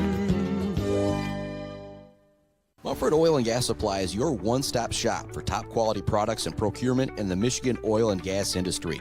With over 45 years of experience and a strong commitment to customer satisfaction, Mumford Oil and Gas Supply delivers the best solutions for your oil and gas production, drilling, and service needs. If you need it, Mumford Oil and Gas Supply can get it. Visit them on Fancher's Day or give them a call at 989-317-8582. Let's head back to the action on the Mid-Michigan Sports Network. Welcome back to it on this Mid-Michigan Sports Network. Much love to our friends. Dance Again, Dress Consignment Shop in Wademan, CNC Enterprises, the Isabella Community Sportsplex, Mount Pleasant Heating and AC, Smith & Sons, the Beal City Village Store, Sydney's Judges Bench, along with Dog Central. Lauren Gross leading things off for the Aggies. She doubled and came around to score her first time up. First pitch is going to be fouled off the backstop here. Bottom of the second inning. Aggie girls lead at 5-4. Standish puts up 2 in the top of the first, 2 in the top of the second. The Aggies putting up a 5 spot in the top of the first, seeing if they can add to their lead here in the bottom of the second. This one reaching out and grabbing it is Lauren Gross. I don't know how she hit that one. It was way out of the strike zone, but she still reached out, sent it to right field for a single. A great piece of hitting there from Lauren Gross, who's now 2 for 2 on the day. It's another thing to think about with these two squads. Sacred Heart boys have been fortunate enough. They've got in 10 ball games. These two teams, they're both 1-1 on the year. Desperate, hoping, and so happy to get out here and play some softball today. Macy McKinney now stepping to the dish. She'll take the first one, 1-0. She had an RBI single her first time up and was able to come around and score. Lauren Gross at first base. Here comes the 1-0. That one's going to stay high. 2-0 now the count to Macy McKinney, the number 3 hitter for Beal City. She plays at second base, wears number 27. Emma Block is behind her in the 4 spot. She playing in the circle here in this one. That one's going to hit the outside corner. Great job framing it there behind the plate by Briggs. 2-1 now the count. Stepping back in is McKinney. Changeup. It's going to stay high and outside. Great job by McKinney holding off on that pitch. 3-1 now the count here. Runner at first is Lauren Gross. Nobody out. Bottom of the second inning. The Aggies lead at 5-4. That's going to hit the inside corner. 3-2. Looked like it was going to keep going inside and plunk McKinney, but at the last second, movement kind of turned it back in. 3-2 now the count. We're full. Runner at first base is Lauren Gross. Here comes the payoff pitch from Madsen. It's going to be sent towards second base. A great catch at second. Oh, my goodness. And waiting to see it. It looked like it was caught on a line out. Either way, it will be an out, whether it was a force at second base or it was actually caught. They're going to say they'll get the force out at second base. Either way, doesn't really make all that much of a difference. It'll now have Macy McKinney on base via a fielder's choice. Emma Block now stepping to the plate. The two pitching counterparts here going against each other. So pop out the shortstop the first time at the plate for Emma Block on a 1-1 count. She'll take the first pitch inside 1-0. We've got one out. We're in the bottom of the second inning. 5-4. The Aggie girls are in front. Runner at first base is Lauren Gross with it's Macy McKinney with Emma Block at the plate as I get myself a little confused here. High fly ball is going to get down, and the force out at second's not there as well. So runners are now at first and second for the Aggies, and that's another one of those plays that I'm crediting Emma Block with a single because it was a high fly ball going from the infield to the grass to try and make the catch. Was the shortstop for Standish Sterling along with second base and center field kind of all gathered around it, and it just dropped in there. But now a very, very dangerous spot here. Aryana Brown is at the dish. She drew a walk on a 3-1 count her last time up. They didn't really show her a whole lot to hit her first time at the plate. Looks like we're going to have a pinch runner coming in for Emma Block. Aryana Brown, Brownie they call her, digs in at the plate. Pinch runner coming in for Beal City. It's 5-4, Aggies in front, threatening here in the bottom of the second inning with runners at first and second. One out. Number 5 hitter, Aryana Brown, stepping to the plate, who walked and came around to score in the first inning. So technically 0 for 0 on the day with a walk and a run scored. He's going to hit this one hard towards first base. They'll get the out at first, but smart play there by Proctor holding that one. And it would have been a tag out they would have had to get after the force at second and third. So a smart play to get the sure out. And now there's 2 outs with Beth Block stepping to the plate. Runners at second and third. Block singled and came around to score in the first. Check swing, it goes foul. Abby Sanders on deck. Behind her, Aubrey Thielen. 5-4, Aggies in front. 2 outs, bottom of the second inning. Runners at second and third for Beth Block as she digs back in, count 0-1. Changeup's going to drop in the zone there for Madsen. This will be a big out for Madsen here if she can get through this bottom of the second inning without giving up any runs. Here comes the 0-2. Swing and a miss going down on strikes is Beth Block, and that is a big punch out right there. 2 runners left on base. Nobody coming across for the Aggies here in the bottom of the second inning. However, they still lead it 5-4 over Standish. Due up for Standish Sterling is Emma Proctor, Tyler Tunney, and Jordan Milkey. Going to take a break here on the Mid-Michigan Sports Network. When we come back, talk a little bit more Aggies. Talk a little about what we got coming up the rest of the week. We're headed to the third inning. Beal City leads Standish Sterling 5-4 here on the Mid-Michigan Sports Network.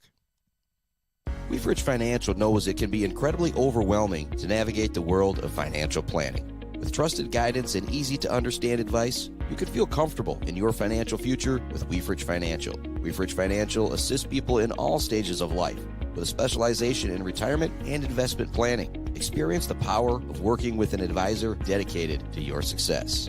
Visit WeaveridgeFinancial.com. Visit them in downtown Mount Pleasant. Call or text 989-953-7888. Weaveridge Financial, member SIPC. The Bird in downtown Mount Pleasant, open every day but Sunday for lunch and dinner. Delicious pizza, the world-famous Bird Burger, handcrafted, fresh-baked subs, many apps, and much more. There's something for everyone at The Bird in downtown Mount Pleasant, where friends gather like family. The Bird, supporting high school sports in Mid-Michigan for nearly 100 years. Let's head back to the action on the Mid-Michigan Sports Network. Top of the third inning, Standish Sterling coming back to the dish. The Aggies lead at 5-4. Standish has had 2 across in the first, 2 here, or 2 in the second. See what they can do in the third. Aggies with 5 in the first, 0 in the second. That's all we've got to our 5-4 score. Top of the third inning. High school softball with Beal City and Standish Sterling. Grounder over to shortstop. It's going to be a great play from Addie Sanders. The long throw over to first to get the out. Tyler Tunney stepping to the plate. The first time we saw Tunney at the dish, she hit kind of a generic ground ball to short. Sanders charged it, made a great play, but she still beat it out. And so Tunney with a ton of speed at the plate. Here comes the pitch from Emma Block. Drop in for a strike. The number 6 hitter at the dish for Standish Sterling. 1 out. Top of the third inning. Beal City leads at 5-4 over Standish Sterling here on the Mid-Michigan Sports Network. That one's going to miss outside. 1-1 now the count to Tunney. Milky on deck, struck out her first time up.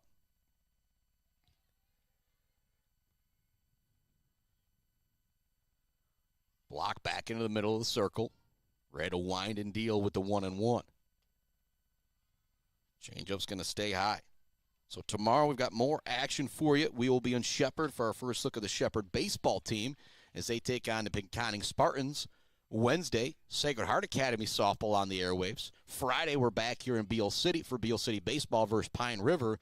And could also have some matchups coming up on Saturday as well. That one's going to be hit hard towards third, but it will go foul for Tunney. A run account to 2-2. Say Standish Sterling just had that clean inning in the bottom of the second. Well, not a clean inning, but no run scored in the bottom of the second. You'd love to have that happen here in the top of the third if you're Beal City. Again, I expect to see base runners on the base path most times in this game, most innings, just two powerhouse lineups. This one's going to be popped up. Not an easy play down the first baseline, and it won't be caught by Fisher. Again, that wind, that sun making it very, very difficult out there, but it will give another opportunity for Tyler Tunney at the plate. And Standish Sterling has taken a 2-0 lead over on the baseball diamond there in the third inning. So here the Aggie girls lead at 5-4 over there. Standish up 2-0 over Beal City on the baseball diamond. Here comes the 2-2 pitch from Block. It's going to be a swing and a miss, a big-time punch. Oh, no, they're going to say it was a foul tip. Woo-hoo-hoo. Tunney barely getting a piece of that one to stay alive. We'll do the 2-2 again. Pitch number 7 of the at-bat upcoming here for Tyler Tunney. 1 out, top of the third inning. 5-4, Aggies in front. Here comes the pitch from Block. Swing and a miss. She gets the punch out. Big-time strikeout there for Block. That is her third strikeout. Stepping to the plate now is Jordan Milky, who is a victim of the first of her 3 strikeouts. So you'd love to get the 1, 2, 3 inning here if you're Beal City. I'll make the joke again. I'm not expecting a whole lot of clean innings. No runners on the base path for either one of these teams. First pitch is going to miss. 1-0 the count. Just joining us, top of the third inning. Beal City leads Standish Sterling 5-4, high school softball on the Mid-Michigan Sports Network. The Aggies putting up 5 in the top of the first inning. Standish Sterling with 2 in the first, 2 in the second. Nobody on base with 2 outs here in the top of the third. 2 up for Beal City in the bottom of the third. It's Addie Sanders, Aubrey Thielen, and Madison Fisher. This one's going to be smashed into the ground by Milky down the third baseline, going foul. Chloe Markle on deck. She singled to lead off the second inning and came around to score. One of the 4 runs for Standish Sterling. Here comes the 1-2 for Block. Pulls the string and gets her 4th punch out of the game, and it's a big one right there as that's the first clean inning, literal clean inning. No hits, no errors, nobody left on. The Aggies due up in the bottom of the third, looking to add to their 5-4 lead here on the Mid-Michigan Sports Network. Back with more right after this. Weefridge Financial knows it can be incredibly overwhelming to navigate the world of financial planning. With trusted guidance and easy-to-understand advice, you can feel comfortable in your financial future with Weefridge Financial. Weefridge Financial assists people in all stages of life with a specialization in retirement and investment planning. Experience the power of working with an advisor dedicated to your success. Visit WeefridgeFinancial.com. Visit them in downtown Mount Pleasant. Call or text 989-953-7888. Weefridge Financial, member SIPC. The Bird in downtown Mount Pleasant, open every day but Sunday for lunch and dinner. Delicious pizza, the world-famous Bird Burger, handcrafted, fresh-baked subs, many apps, and much more. There's something for everyone at The Bird in downtown Mount Pleasant, where friends gather like family. The Bird, supporting high school sports in mid-Michigan for nearly 100 years. Let's head back to the action on the Mid-Michigan Sports Network. Addie Sanders stepping to the dish here for the Beal City Aggies in the bottom of the third inning. The Aggies lead at 5-4 here on the Mid-Michigan Sports Network over Standish Sterling, brought to you in part by our friends at Barbary Law. Gates Drilling and Service, Bill's Custom Fab, the Bird All-American Grill, Clark Modular Homes, Weefrich Financial, Woods Household Appliance, Brad Malley Well Drilling, and Malley Construction. First pitch is going to miss. 1-0, the count to Addie Sanders. She's going to swing and miss that one. Swinging for the fences, 1-1, now the count. Mentioned Clark Modular Homes, their open house coming up May 1st through the 3rd. Go on out there and hang out. See if I've got baseball or softball that weekend. We'll make it out there to have some fun as well. Here comes a pop-up down the first baseline. Not going to be caught by Briggs. She almost made an amazing play from her catcher's position, going partway down the first baseline to try and bring that one in on the run with the catcher's mitt and all the catcher's gear still on. Sanders stays alive, 1-2 the count. Shortstop digs back in for the Aggies. Matson back in the middle of the circle, winds and deals. Great job there by Sanders, holding off on the changeup as it goes high. 2-2 now the count. Aubrey Thielen on deck. Behind her is Madison Fisher. Fisher had a 2 RBI double in her at-bat in the first inning. 2-2 to Sanders. Another changeup. It's going to stay high and outside. That'll run the count full to Addie Sanders. Sanders, a couple good at-bats here. She did strike out her first time up, but it took 6 pitches for her to go down. So that'll be pitch number 6 of this at-bat here against Madsen. And it's going to go inside. She'll take ball 4. Great job at the plate there by Sanders. That'll bring Thielen to the plate. Behind Thielen, Madison Fisher, then you're back to the top of the order. Again, it's just kind of crazy to go through these names here, and there's no, again, I'm not playing softball. I'll use my sister as an example. There's no Amy Spockman here in this lineup that you know you're just going to be able to mow down every time she comes to the plate.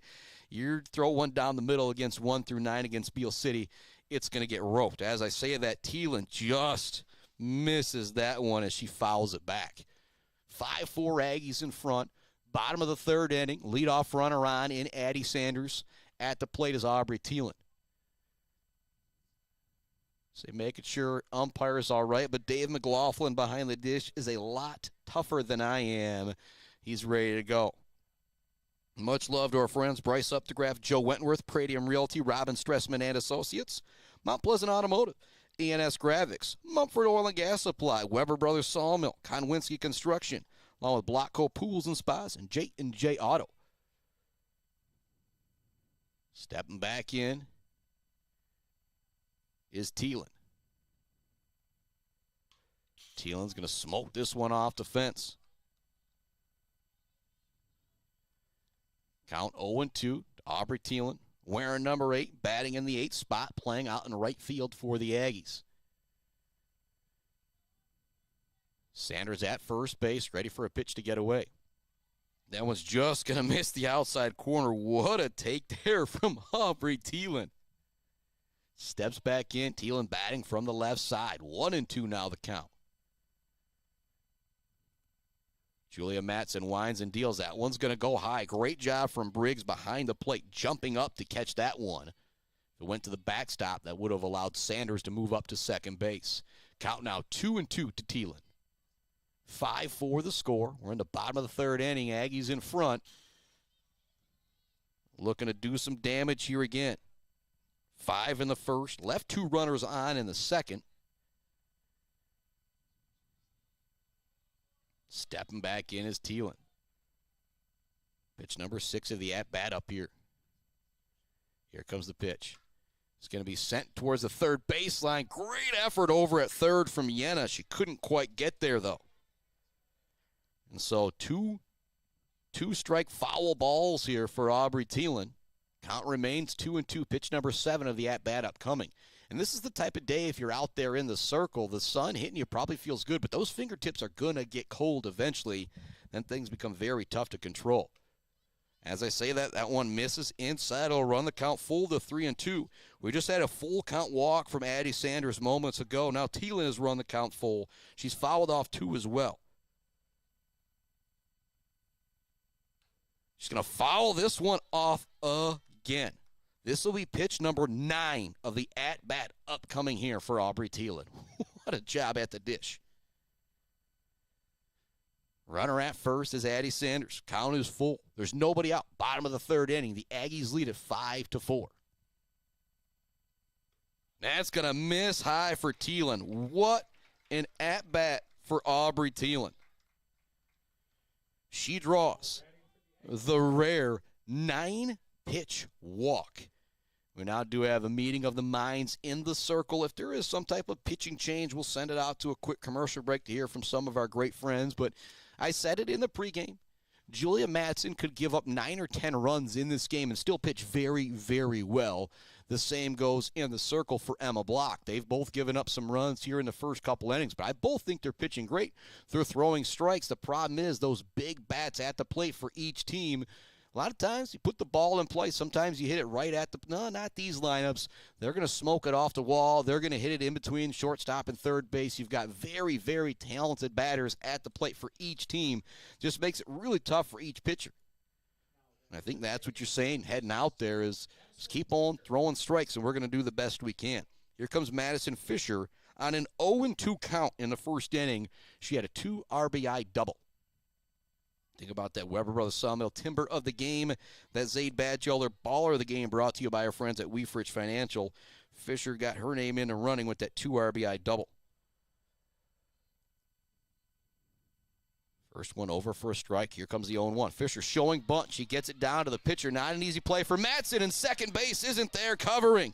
And so it's a bunt single for Madison Fisher. And that's the last thing you expect from Fisher. Comes up the first time, smokes one for an RBI or 2 RBI double. This time she comes up and she drops down the bunt on you. Woo-hoo-hoo. And so the Aggies turn it back around. There is nobody out. We're in the bottom of the third inning. It's a 5-4 lead for the Aggies. Back to the top of the order with Dakota Dodak. Dodak smokes this one out to left center. It's going to be down. 1 run is in. Another run coming around to score. It will not be a play at the plate. And now taking second base is Dodak. She drives in 2 RBI with the double. Again, it might be a single in the box score, but we're giving her a double. Coming around to score is Addie Sanders. Coming around to score is Aubrey Thielen. Moving up to third is Madison Fisher. Now at the dish is Lauren Gross.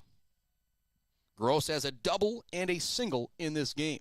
7-4, Beal City now in front with 2 runs across here in the third. Put up a 5 spot in the first as well. Gross swinging for the fences on the first pitch, swings right through it. Macy McKinney is on deck. She is 1 for 2 on the day with an RBI single. She also reached base her second plate appearance with a fielder's choice. Still nobody out, runners at second and third. Gross, kind of awkward swing there, fouls that one off. Macy McKinney on deck. Emma Block behind her. Nobody out for the Aggies here in the bottom of the third, pardon me. It's 2 runs already across. They lead it 7-4 over Standish Sterling here in the bottom of the third. Gross going to get called for the strikeout, now trying to take home, and they're going to get the double play. That's a big-time play there. You get the punch out and the throw out going home. The rare, what would that be, a 2-5? 2 double play or something like that. And we do have a player down for a moment, which will have us taking a commercial break here. 2 outs. When we come back, run around second base for Beal City, Mid-Michigan Sports Network. Brad Malley Well Drilling has proudly served Mid-Michigan since the early 1990s. We are family-owned with 3 licensed drillers and over 100 years of experience. We specialize in 5-inch PVC water wells and systems ranging from 2 to 12 inches. Every well we do includes a 5-year warranty and 1-year parts and labor guarantee. We are available 24/7, and you'll always talk to a real person. Call Brad Malley Well Drilling today for a free estimate. Trusted service, generation after generation. Clark Modular Homes in Mount Pleasant are a one-stop shop from the buy, the build, and beyond with their fantastic service department. Stop in to see their selection and purchase options today on Pickard Road, or visit them online at modularhomesbyclark.com. Clark Modular Homes, supporting Mid-Michigan youth in and out of the classroom. Welcome back to it here on the Mid-Michigan Sports Network. We're set and ready to go. Madison Fisher a lot tougher than I am.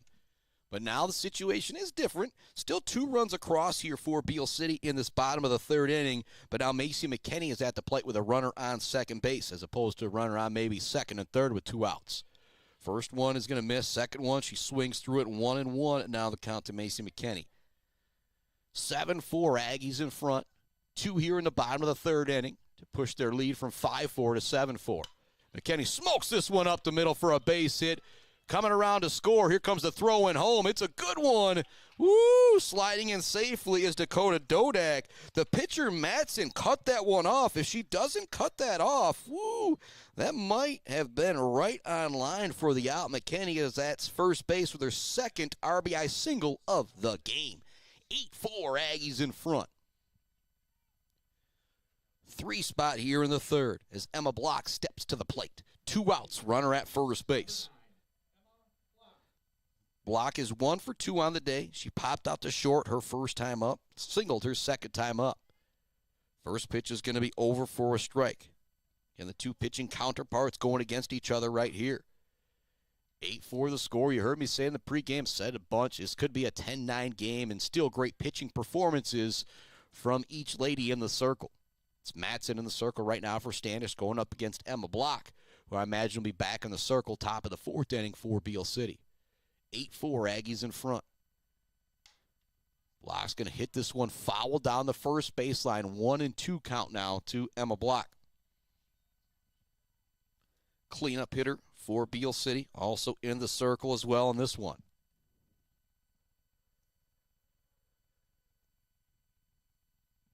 Steps back in, Matson, ready for the 1-2. This one's going to be fouled off, and again, Dave McLaughlin and the catcher Briggs are a lot tougher than I am as they just kind of shake that off. 1-2 is the count, 8-4, Aggies in front. 2 outs, bottom of the 3rd inning. Aggies already with 3 across here in the bottom of the 3rd, but a great double play moments ago might have the Panthers getting out a bit more unscathed than they thought they would have been. That one will miss. It'll run the count full to 2-2. Zayden Mendel would say a whole lot of 2s up there. 2 balls, 2 strikes, 2 outs. Block digs back in. That's going to miss inside. 3-2 now the count to Emma Block. On deck is Aryana Brown. You do not want Brown to come up with 2 runners on here in this situation, in my opinion. Block's going to foul this one down the 3rd baseline. You know what? Matson has had to throw a lot of pitches this inning. Long at bat and a walk to Addie Sanders. Same to Aubrey Thielen. Now the count is run full again here with a foul ball or 2 to Emma Block.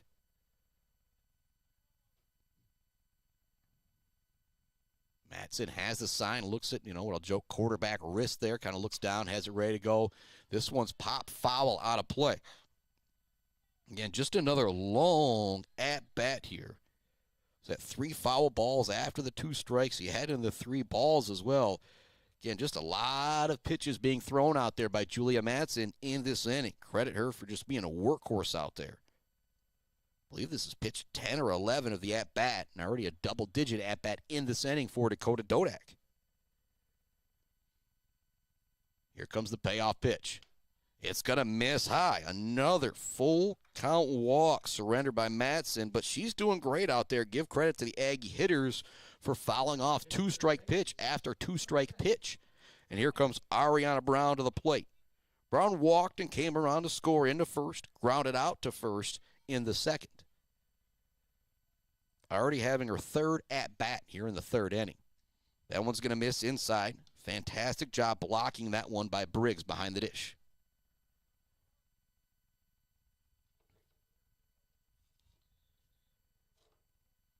One and 0 the count. That one's going to get away from the catcher. That'll allow the runners to move up to 2nd and 3rd. 2-0 now the count to Aryana Brown. And now with 2 outs and first base open, again, you think about walking Brown, but then you're dealing with Beth Block. Again, just no holes in this Beal City lineup. Here comes a 2-0 to Brown. That one's going to stay really high. 3-0 now the count to Aryana Brown.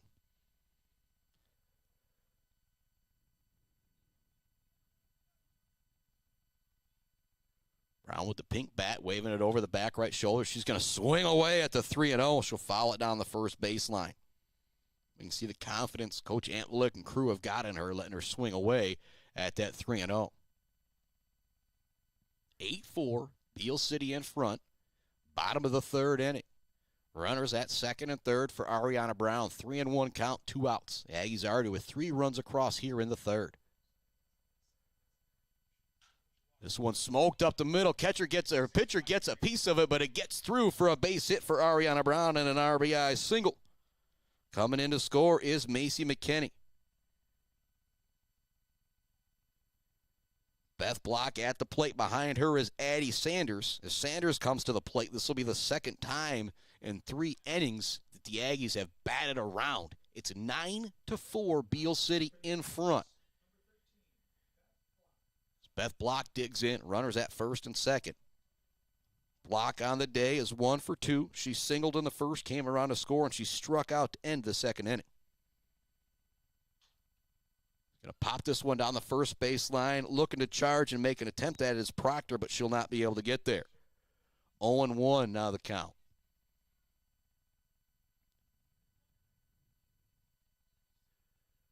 Now going to have a pinch runner coming in for the pitcher, Beth Block. Digging back in at the dish is the catcher, Beth Block. Block pops this one up out of play. So Block swinging at the first 2, quickly down the count now, 0-2. It's 9-4, Beal City with the lead, bottom of the 3rd inning. Here comes the 0-2. Changeup is going to be grounded towards first. Smart play over at first by Proctor, getting the easy out. We are headed to the 4th inning.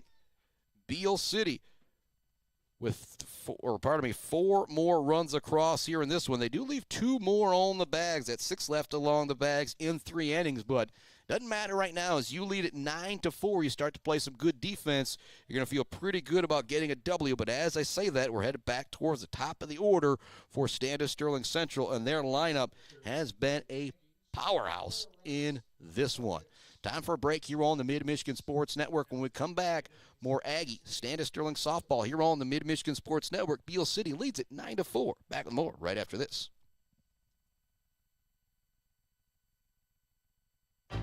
Bill's Custom Fab can handle any job you need, from large-scale steel building projects to fixing your favorite stainless serving pan. Bill's Custom Fab can weld and fabricate anything. Call today at 989-772-5817 or stop by on Gover Parkway in Mount Pleasant. Jenna Gates And Kyle Gates here. We are the 5th generation with Gates Drilling and Service. We've been serving our friends and neighbors in Michigan since 1893. We have the latest and greatest well drilling technology, allowing us to put in wells where others can't. Lake lots and tight spaces are no problem. From our family to yours, thank you, and call at 989-772-7841 for all your well drilling and service needs. Gates Drilling and Service, where Gates goes, water flows.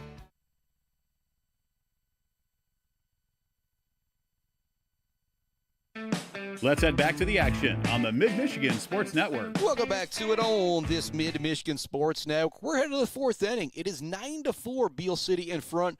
The rare day where softball is going a much slower than baseball. As I look over to the baseball diamond, it is 2-0, Standish Sterling in front of Beal City. And I believe that game is in the bottom of the 4th inning with Beal City at the plate, 1 out. Again, Beal City baseball trailing Standish Sterling 2-0 here on softball on the Mid-Michigan Sports Network. Continue to update you on that baseball game across the way. First pitch to Chloe Markle is going to be fouled off for a strike, 0-1. 3rd inning went ground out, strikeout for Emma Block. She would love to get another 1-2-3 inning here. This one's going to be fouled off by Markle. 0-2 now the count. Markle singled and came around to score in the 2nd inning. Behind her is Lakin Deckert, who struck out her first time up. After that is back to the top of the order with the very, very dangerous Keeley Peace, who has had a double and a single and came around to score 2 runs. Next pitch to Markle. Changeup in there for a strike. Woo, woo, woo. That is now the 5th punch out for Miss Emma Block so far in this one. Lakin Deckert stepping to the plate again. She struck out on 3 pitches her first time up. If your Block can get something working quickly here, you would absolutely love that. First one over for a strike to Deckert.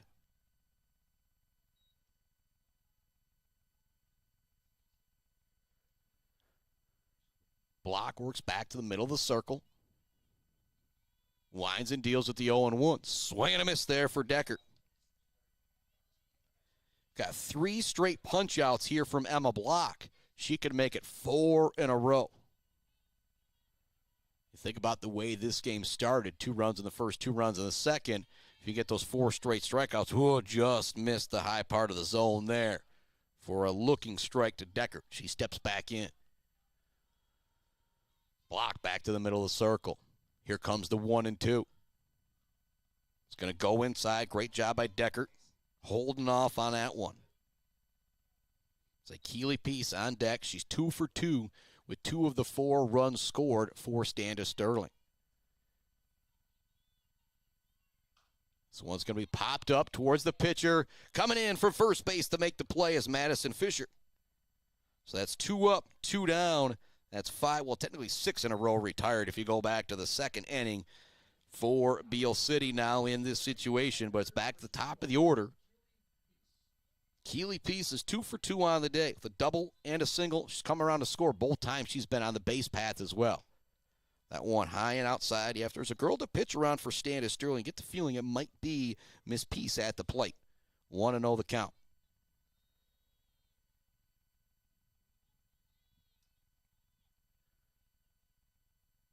Block winds and deals. Swing and a miss on the outside part of the plate. 1-1 and now the count.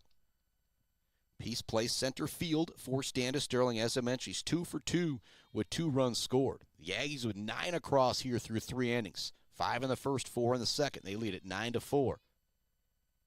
Another swing and a miss there. Block is kind of in a groove right now. 1-2 the count.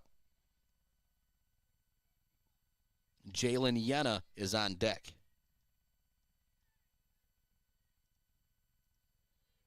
Here comes the 1-2. This one smoked out towards right field. It's going to go. It's a home run for Keeley Peace. She is now 3 for 3 on the day with 3 runs scored. And you talk about Standish Sterling and, how good they are, how strong this program is.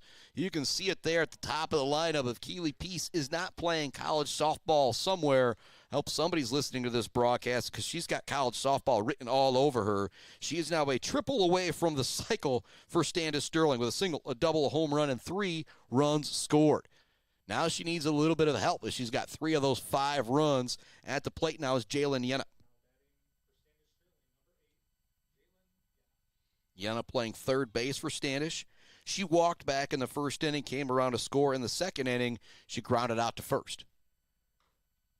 First pitch is going to miss outside. 1-0 the count to Jalen Yenna. 9-5 now, Aggies.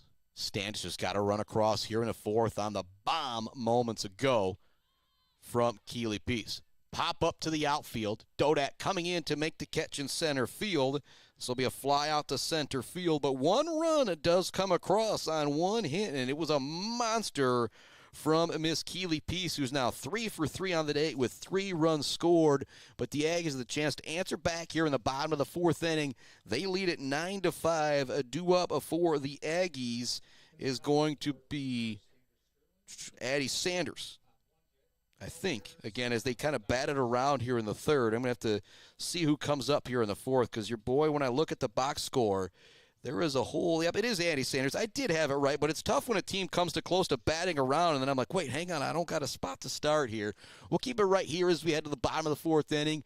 Beal City leads Standish Sterling 9-5 on the Mid-Michigan Sports Network.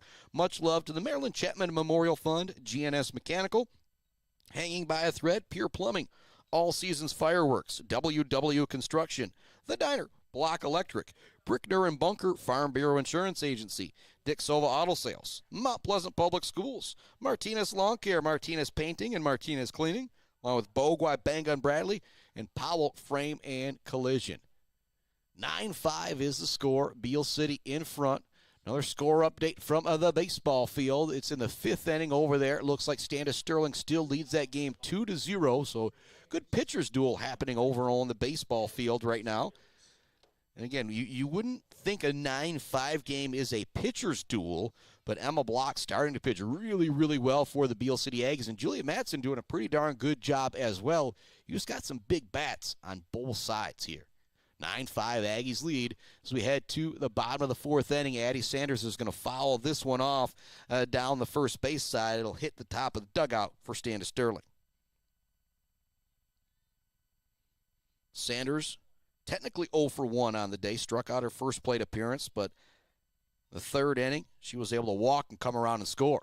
This one's going to be popped out towards center field in a tough spot. Coming in to make the catch, though, is Peace. Looked like that might be a blooper that was going to get down, but Keely Peace had a really good jump on it, and she was able to make the catch in shallow center field. Aubrey Thielen stepping to the dish. She has walked both of her times at the plate. Both times she walked, it was on a full count with a couple foul tips as well. She has really, really made Julia Matson work in the circle. First one is going to miss high, 1-0 the count. Now, if you're Matson, you see number 8 coming to the plate at this point, you're just kind of going, ugh. That one's going to miss low. 2-0 now the count to Aubrey Thielen. On deck is Madison Fisher. She had a 2 RBI double her first time up, had a bunt single her second time up, which allowed Dodak to have a 2 RBI double herself. 9-5 is the score. Aggies with the lead here. Looking for a slap hit that time was Thielen, kind of running out of the box, swinging away. Did not connect. 2-1 at now the count.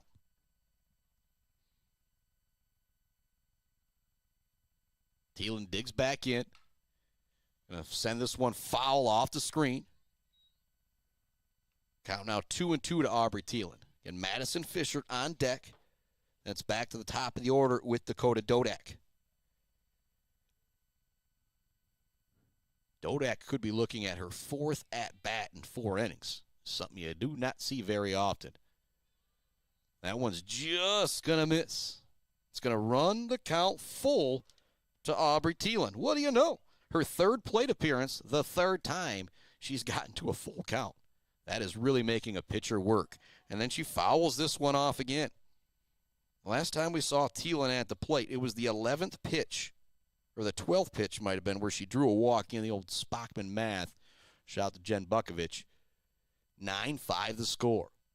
Thielen steps back in. This will be pitch number 7 of the at-bat.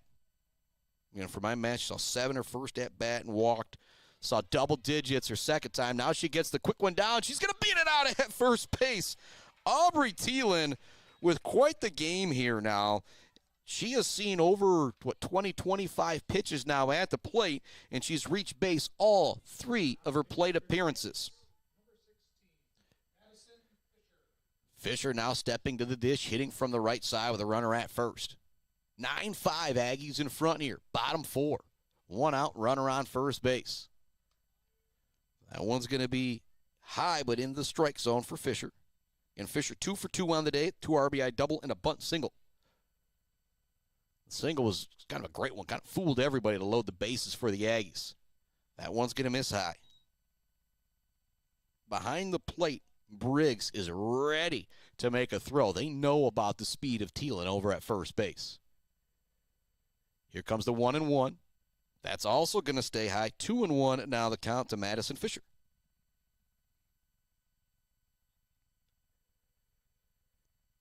Got the sign from Coach Antvelik down the third baseline. Here comes the 2-1. It's going to be fouled off the backstop. 2-2 now the count to Madison Fisher.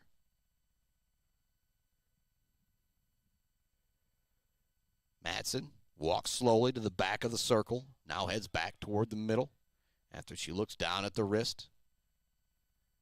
Gets the call from behind the plate from the dugout. That one's going to bounce up there. It's going to run the count full.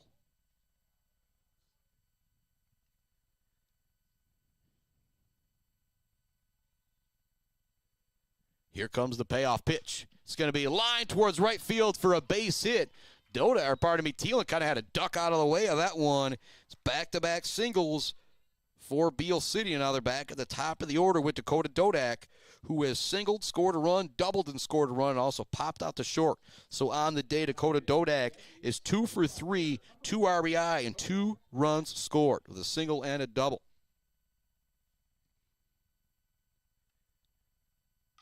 Send this one up the middle.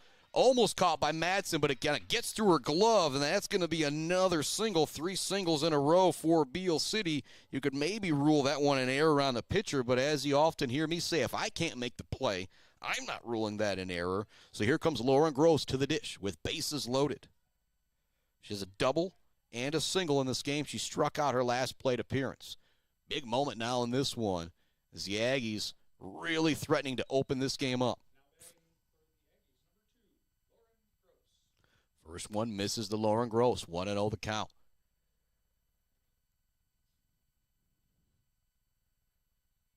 Gross waving that bat over the back right shoulder. That one's going to miss high. 2-0 now the count.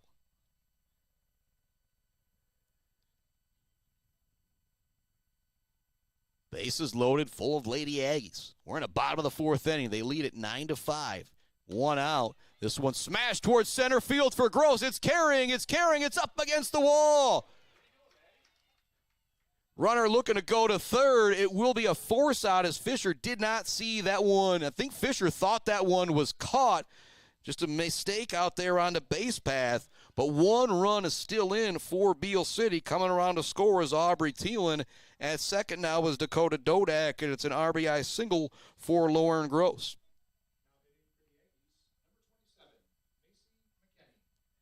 10-5 now the score here in the bottom of the 4th inning. Aggies maybe could add one more across there without getting that out as well.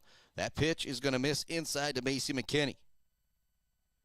McKinney has a pair of RBI singles, scored 2 runs as well. She also reached base her 3rd time around, but that was just via fielder's choice. That's going to miss outside. 2-0 now the count to McKinney. So McKinney on the day, 2 for 3, 2 runs scored, 2 RBI. Not a bad day. Here comes the 2-0 to McKinney.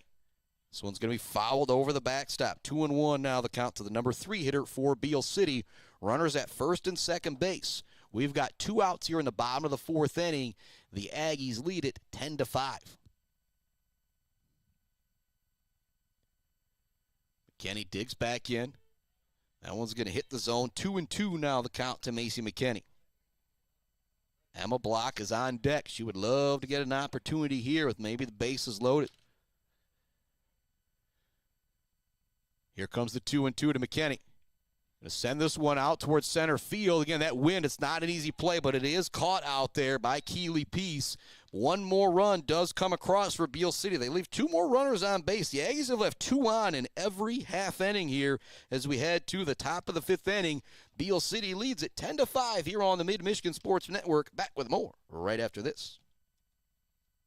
Mount Pleasant Automotive on Mission has been serving local auto shops and do-it-yourselfers since 1988. Mount Pleasant Automotive is locally owned and carries all the auto part, car care products, and auto maintenance supplies you will need. Visit them online at mtpleasantautomotive.com. Mount Pleasant Automotive, caring for our cars and our local student athletes. Konwinski Construction offers a full range of construction services on small and large projects. Konwinski Construction is a leader in the community and are proud to support those student athletes who will be leading our community tomorrow. Konwinski Construction on Gover Parkway, Mount Pleasant. Let's head back to the action on the Mid-Michigan Sports Network. Welcome back to it here on the Mid-Michigan Sports Network. We're headed to the top of the 5th inning. Our score 10-5, Beal City with the lead. You heard me say it in the pregame. I'll say it again. I'll say it a bunch more. Both pitchers are playing very, very well out there for Standish Sterling and for Beal City. If you're Julia Madsen, you're throwing strikes, you're doing what you can, but you just got a great lineup here for Beal City that you got to go against. And the same goes for Emma Block, but Emma Block has really been able to turn things around the last couple innings. After giving up 2 in the first and 2 in the second, the only real hit she's given up is the home run to Keeley Peace. Julia Madsen at the plate, she'll take strike 1. And you think about that Zaid Batchelder baller of the game, the Weber Brothers Sawmill Timber of the game, it's going to go to a Lady Aggie, but Keeley Peace putting in quite the performance. Double, single, home run, 3 runs scored for Keeley Peace. High fly ball to center field. Dodak, again, not an easy play out there. She comes up with the catch. Dodak getting some good work out in center field here in this one. That'll bring Anna Briggs to the plate. She singled and flew out to center field in her 2 plate appearances. 10-5 Beal City with the lead here in the top of the 5th inning. Just kind of got a feeling that if you're Standish Sterling, you need to get a run here. We've already seen Beal City put up a 5 spot. If they put up a 5 spot in the bottom of the 5th inning and you don't get a run here if you're Standish, that could end it. 10-run mercy rule after 5 innings is the way things roll. Block has already struck out 5. Just going to hit the outside corner on that one. 0-2 now the count to Anna Briggs. And the Aggie boys do get a run on the board, so it's now 2-1 Standish Sterling with the lead on the baseball diamond. As they head to the 6th inning there. This one's going to be hit towards third base. It'll go foul. Briggs stays alive, fouling that one off. The count remains 0-2. Briggs, couple bat swings. Digs back in on the right side. Block ready with the 0-2. Changeup just goes high there.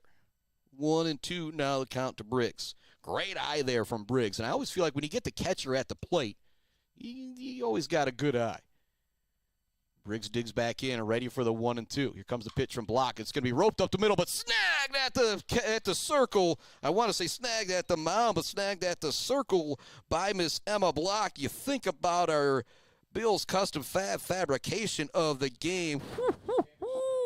Showing a little leather on that one, as they say, was Miss Emma Block from her pitcher's position. That one took one bounce, was absolutely smoked off the barrel, snagged it with the left hand, was able to throw it over to first with the right to get the out. And you talk about a play that's going to make you feel really good in the circle. If you're Emma Block, you got to be feeling pretty good right now after that play, because there should definitely be a runner on first base in Anna Briggs, but Block absolutely robbed her of a single. Now she changes the speed on pitch number 2 to Proctor, and Proctor swings way ahead of it. 0-2 now the count.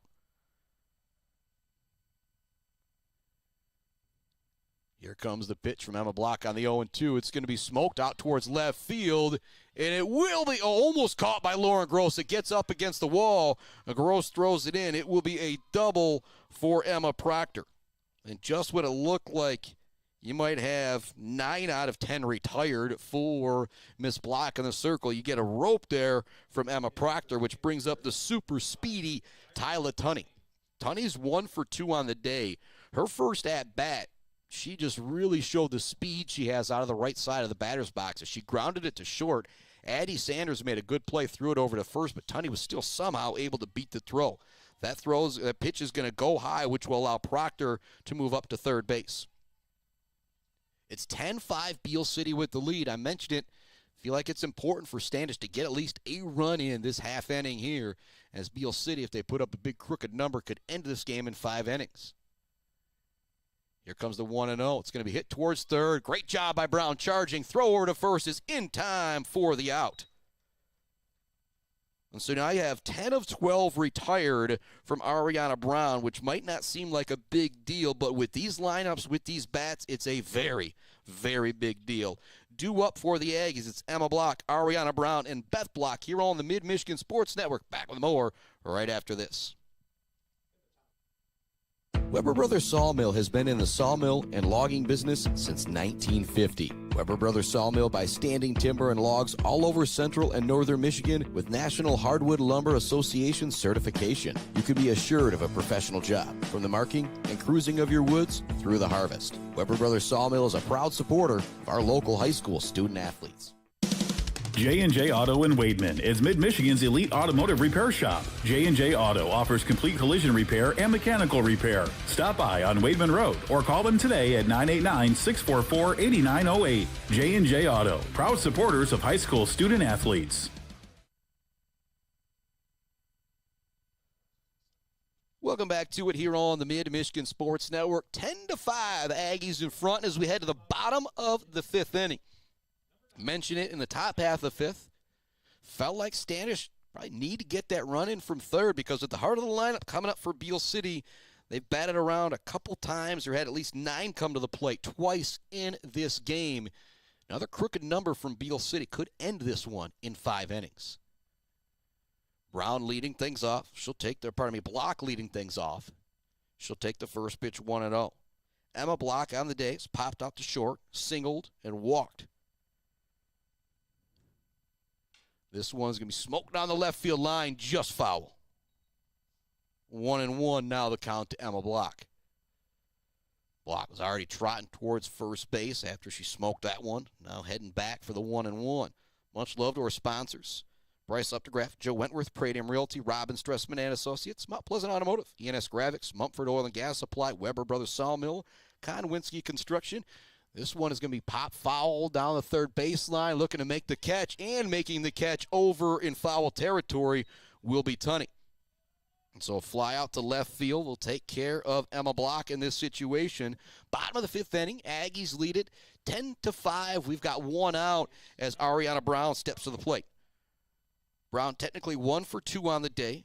Her last time at the plate, she had an RBI single. Before that, it was a ground out to first. Back in the first inning, she walked and came around to score. This one is roped out towards center field for a single. Saw a pitch she liked, roped it. She's on home base. That'll bring Beth Block to the plate.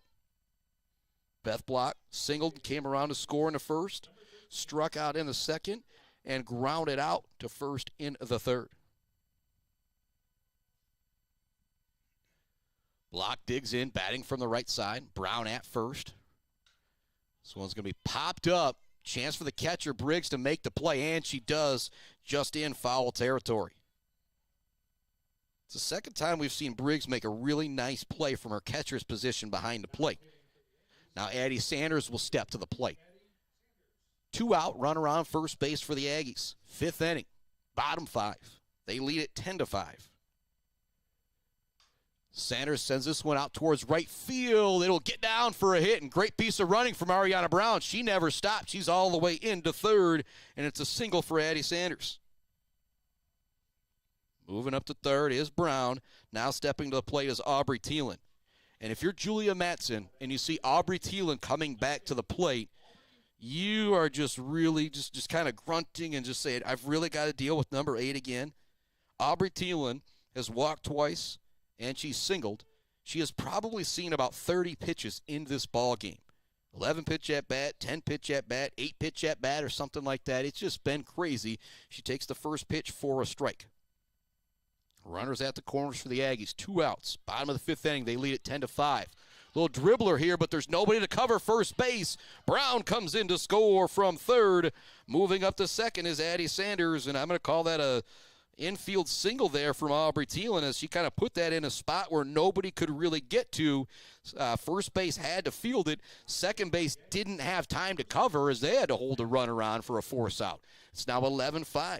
Beal with the lead brings Madison Fisher to the plate. Fisher's 2 for 3 on the day with a single and a double and a pair of RBI. She swings at the first one 0-1. 11-5, Aggies in front here in the bottom of the fifth inning. Showing bunt is Fisher. And again, nobody. There's second base covering. They got to jump. It will be safe over at first. No, that's part of me. That's the Beal City coach making the safe call. The umpire says it's out, and so it will be a ground out to first for Madison Fisher, which will bring us to the 6th inning. The Aggies lead it 11-5 as they get one across. And did they leave 2 on base again? I'm looking over at.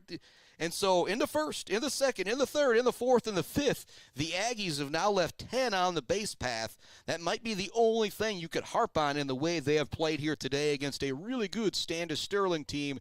It's 11-5 as we head to the 6th inning. Beal City is in front. Emma Block will be stepping back into the circle for the Lady Aggies. Due up for Standish Sterling will be Jordan Milkey, Chloe Markle, and Laken Decker. 11-5 the score. Again, checking in over on the baseball diamond. Looks like we are in the top of the 6th inning there. 2-1, Beal City with the lead, and there's 1 out with a 1-1 count.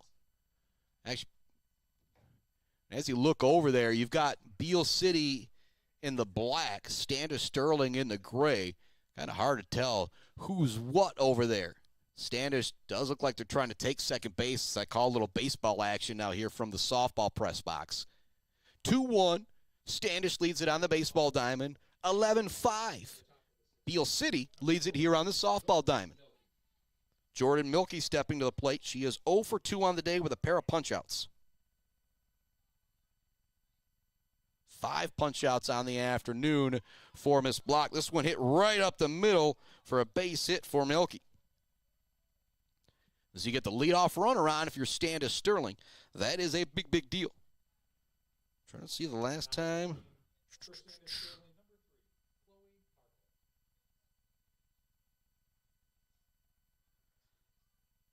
Second inning, last time they had that leadoff runner on, I believe. Again, looking back at this box score, it's kind of turned into a bit of a mess here. This one's going to be pop foul. It's going to just get over the backstop. If you were Chloe Markle and you got points for hitting it over the backstop but getting close to the backstop as you could, she would definitely be a winner there. That was pretty darn impressive. 0-1 now the count to Markle. Block winds and deals. This one's going to be hit towards right field. Looking to make a play from second base is McKenney. She won't make it, but a great job by McKenney charging from second base into foul territory. Ended up being the closest one to that. Count is now 0-2 at the plate for Chloe Markle. Jordan Milky is at first. Lakin Deckard is on deck. It's back to the top of the order with Keeley Peace, who is 3 for 3 on the day, a triple away from the cycle. Woo! Punch out there. Number 6 on the afternoon for Emma Block, as the changeup dropped in and absolutely froze the batter at the plate. It's going to bring up Lakin Deckard. Actually, we're going to have a pinch hitter coming in for Lakin Deckard, it looks like. And it's going to be number 2, Gabrielle Switek, stepping in for Deckard. So new hitter at the plate here in a big situation for Standish Sterling. Again, if you can end up with 2 runners on for Keeley Peace, what she's done at the plate, get yourself back in this game if you're Standish Sterling. It's 11-5, Beal City in front. We're in the top of the 6th inning. There's 1 out, runner on first base for Standish Sterling. 2 more runs across on the baseball diamond now as well for Standish Sterling. So Standish baseball leads at 4-1. Beal City softball leads it 11-5. Swinging for the fences with Switek on that first one as she misses. Block steps back into the middle of the circle. Emma Block in the circle, Beth Block behind the plate. And you know these two have had a whole lot of practice together. Here comes the 0-1. Show bunt, but it's over for a strike. Several times today, Standish has shown bunt, almost like they plan on pulling it back, because there's been some right down the middle. Might be good opportunities to drop down the bunt. Now 0-2 the count to Switek. And the very, very dangerous Keeley Peace is on deck. Good throw from behind the plate, but some great speed will allow Milky to take second base. And that one just missed as well to Switek. It'll run the count to 1-2. Again, Keeley Peace is on deck. She's 3 for 3 on the day, a double, a single, and a home run.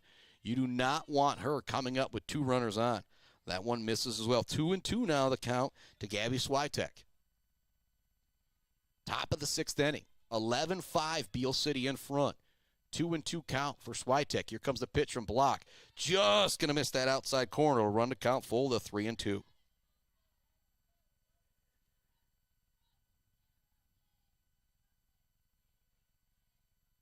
Full count. Here comes the payoff pitch from Emma Block. It's going to stay high.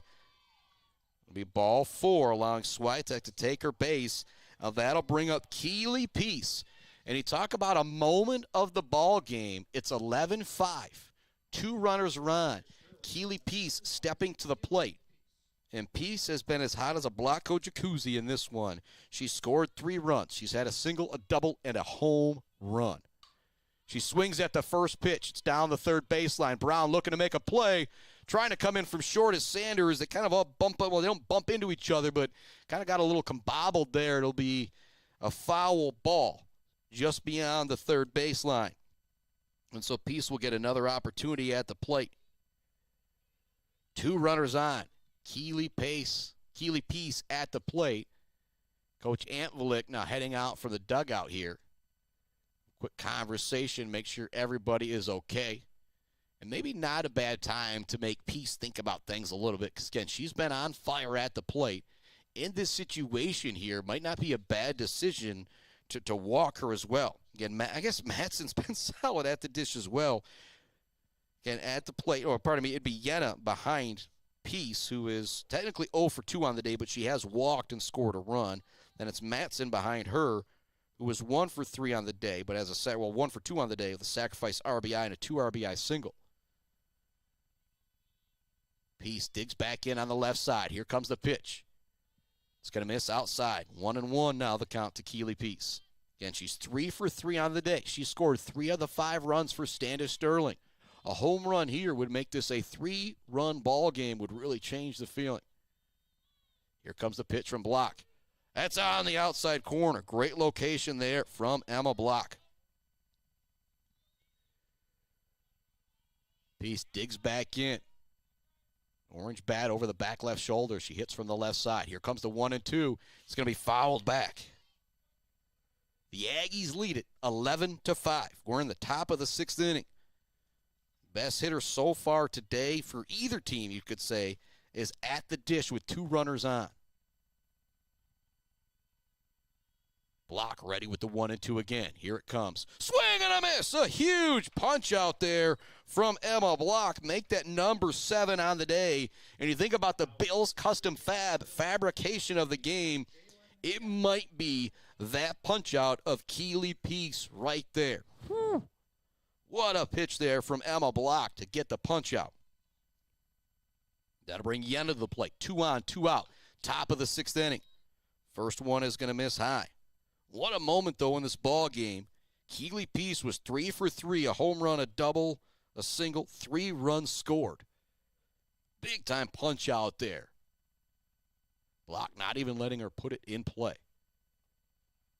That one's going to miss low. 2-0 now, the count to Yenna. As I give credit to Block, last thing you want to do now is walk Yenna and load the bases for Matson.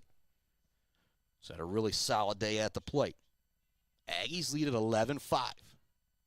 Standish threatening here in the top of the 6th inning with a pair of runners on. 2-0 count.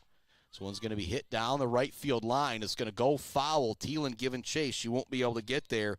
Count now 2-1 to Jalen Yenna. Much love to our friends. Bill's Custom Fab, Gates Drilling and Service, Barberry Laws. We're coming to you from the Barberry Laws studios. Got our Bird All-American Grill post-game show coming up after this one. On a chilly day like today, some sunbread sounds pretty good to this guy. A little bit of spice in there. Also love to Weefrich Financial, Woods Household Appliance, Brad Melly Well Drilling, and Malley Construction. Emma Block wants herself a new softball. She's got it.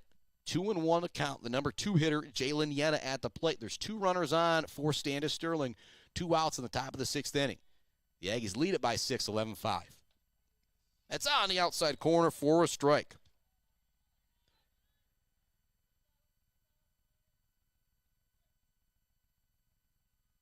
Whole lot of 2s up there. Shout out to Bogwai Bang and Bradley and Aiden Mindell. Here comes the 2-2 from Block. Just barely fouled off by Yenna. Yenna was completely fooled on that pitch, but showed how good of a hitter she is. Still able to just fight it off foul to stay alive for another appearance at the plate. Runners at first and second. Top of the 6th inning. 11-5, Beal City ahead. 2-2 the count. 2 outs. Foul tip once again for Yenna. But Yenna not getting fooled by that pitch. She just missed sending that one on a rope to the outfield.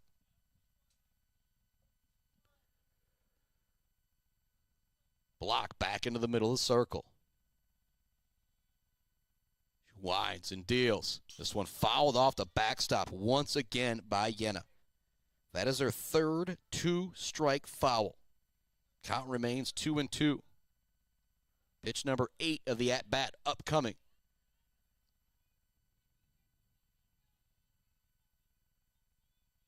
Here comes the 2-2 again. This one roped out towards center field. Dodak going back. It is gone. It's a home run for Jalen Yenna. A 3-run bomb. And I mentioned how big that out was, getting Peace, but then Yenna responds for her teammate as she drives it out at center field. Whoa, boy. It is now 11-8. Beal City in front. And I'll go back to what I said the pregame. Both these girls are pitching their butts off in the circle. They are going up against powerhouse lineups. Beal City, Standish, two teams that have high hopes of winning not just district, but regional championships and maybe making it to Michigan State. You can see why. It is now 11-8 here in the top of the 6th inning after the 3-run home run from Jalen Yenna. Now bring Matson to the plate, the pitching counterpart of Emma Block. 2 outs. Top of the 6th inning, 3 runs across for Standish. Big time 3-run home run moments ago from Jalen Yenna. They've also seen a home run from Keeley Peace as well. Here comes the 0-1 to Matson. That's going to miss outside. 1-1 now the count. Matson, the number 3 hitter at the plate. Anna Briggs behind her. It's 11-8. Beal City in front, but a big 3 spot here in the top of the 6th inning from Standish Sterling to get themselves back in the ball game. That one's over for a strike. 1-2 now the count to Matson.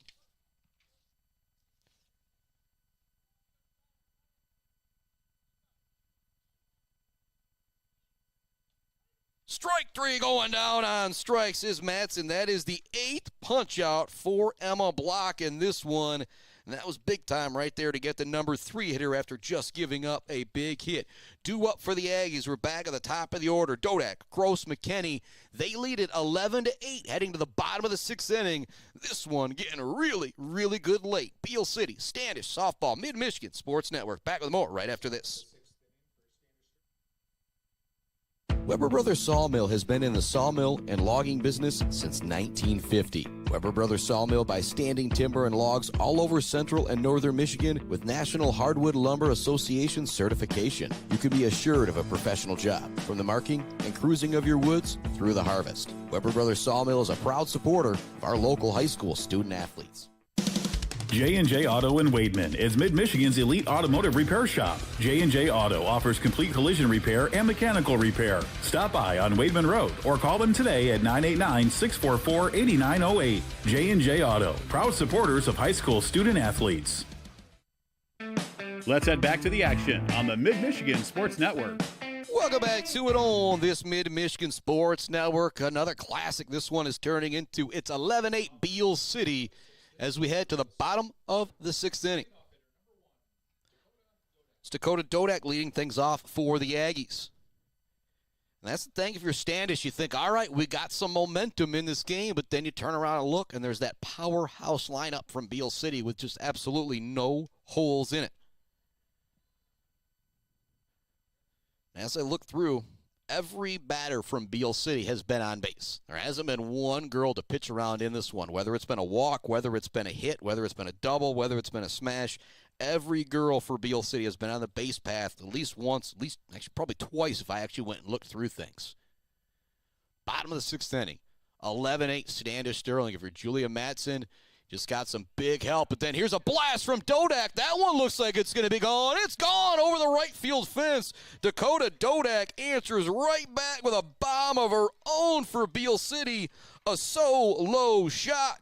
And you think about that Weber Brothers Sawmill timber of the game. Here we go. You have got a home run. You've got a single. You got a 2 RBI double and a single and a run scored from Miss Dakota Dodak. Talk about filling up the box score. It's now 12-8 Beal City in front. Dodak kind of penciling herself in for that Zaid Batchelder baller of the game, brought to you by Weefridge Financial and that Weber Brothers Sawmill timber of the game.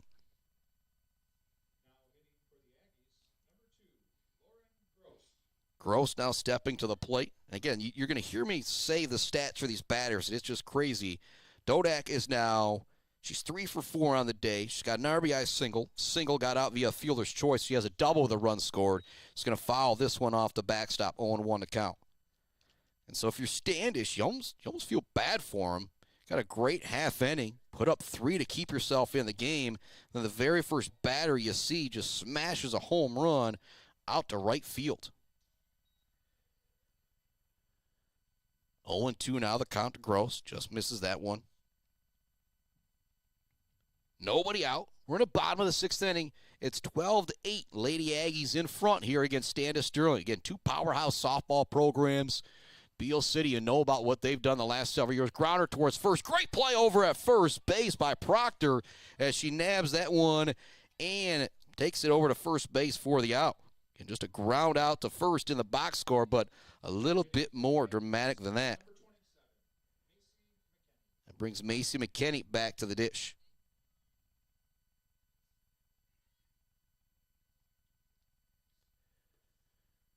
McKinney batting from the right side. That one's going to bounce up there, 1-0 the count to Macy McKinney.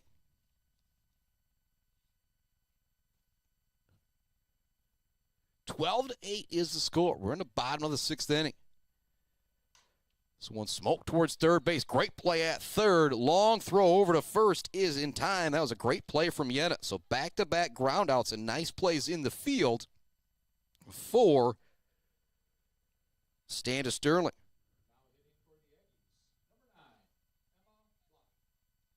Hear the smooth sounds of Dave McKinney in the background as Emma Block steps up to the plate. 12-8, Beal City in front. If you're Standish Sterling, you're down to your final 3 outs when you come out here in the 7th inning. Regardless, that's why that home run from Dakota Dodak to begin this bottom half of the inning was so huge. Block takes the first pitch, 1-0. The second one's going to bounce up there, 2-0. Again, you think, all right, I got 2 outs. We can pitch around a batter or two, but you can't with this Beal City lineup. You got Block, Brown, Block, Sanders, Thielen, Fisher. Then you turn it back to Dodak. It's just crazy to think that one's going to be lined out to left field for a base hit for Emma Block. When I look through this Beal City lineup, I just don't see how they're not going to put up 8, 9, 10 runs a game unless they're going up against one of the top pitchers in the state. Aryana Brown stepping to the plate. Couple singles, couple runs scored in this game, along with an RBI. It's 12-8, Beal City in front. Bottom of the 6th inning, 2 out, runner on first base for Aryana Brown. She'll take the first pitch inside, 1-0 the count. Score update coming from the baseball field. Couple crooked numbers put up in the 6th inning. It was 6-1 Standish. Now the Aggies have answered back in the bottom half of the 6th with 3 runs of their own. It's now 6-4. Here comes another bomb to center field. It's gone! Aryana Brown with the 2-run home run. The second home run of the 6th inning for Beal City. And they now lead it 14-8. What a smash there from Brown. Brown is homered. Dodak is homered for Standish Sterling. Peace is homered. Yenna has homered. We have had some absolute bombs in this game, and it'll take me back to the beginning of the game. You could see a 10-8 game and have some great pitching. It's now 14-8, Beal City in front. And I'll say it again. Matson, Block, they have both pitched very well for each team. You just have some powerhouse bats for each one of these squads. 2 home runs here in the 6th inning for Beal City. Dodak leads off with a bomb and then a pair of outs. Then Emma Block singles, and it's a 2-run home run from Aryana Brown. First pitch to Beth Block is going to be over for a strike. And you talk about helping out your pitching counterpart, Emma Block. She gets on base, you drive her home if you're Brown, and now you come out in the top of the 7th. You got to get 6 runs now if you're Standish. Again, they're very capable of doing so. But those 3 insurance runs, a big deal for Beal City. This one's smoked out towards left field. That one's carrying. That one's carrying. That one's gone. Beth Block, the 3rd home run of the bottom of the 6th inning for Beal City. Holy moly, it's now 15-8. I don't know, as long as I do high school baseball and softball, if I'll ever have a 3 home run inning.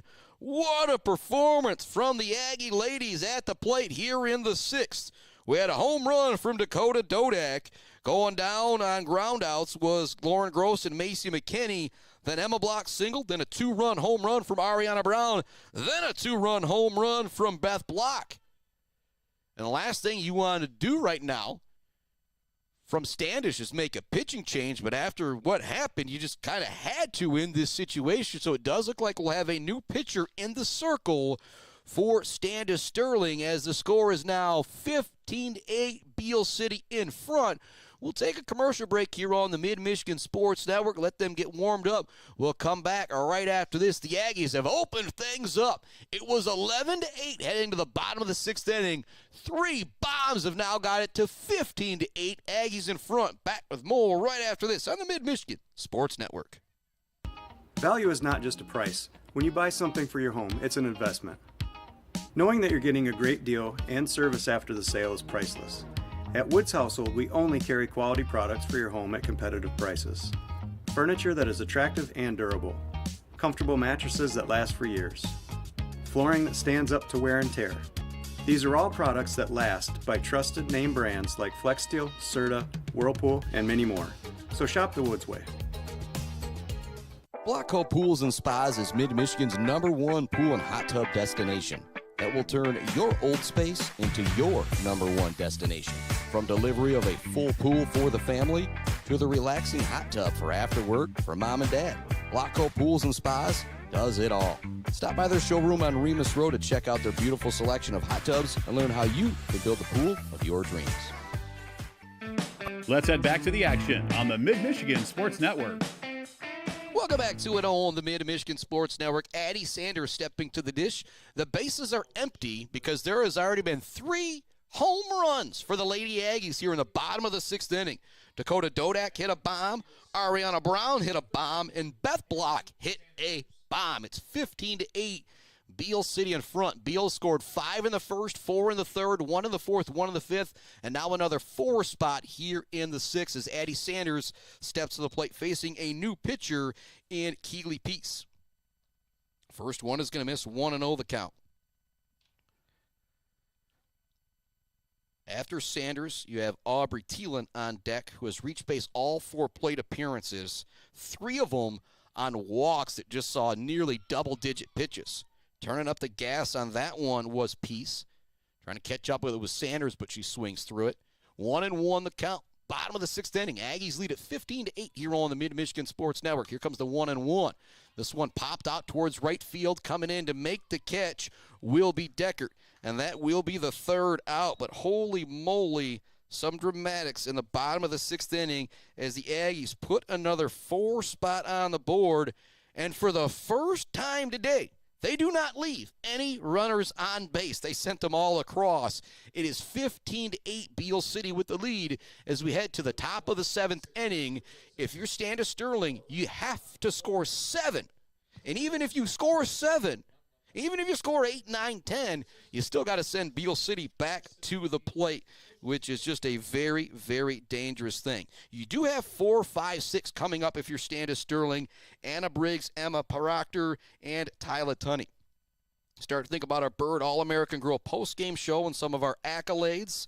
Weber Brothers Sawmill Timber of the Game, J&J Auto Collision Report, Weefrich Financial, Zaid Batchelder Baller of the Game.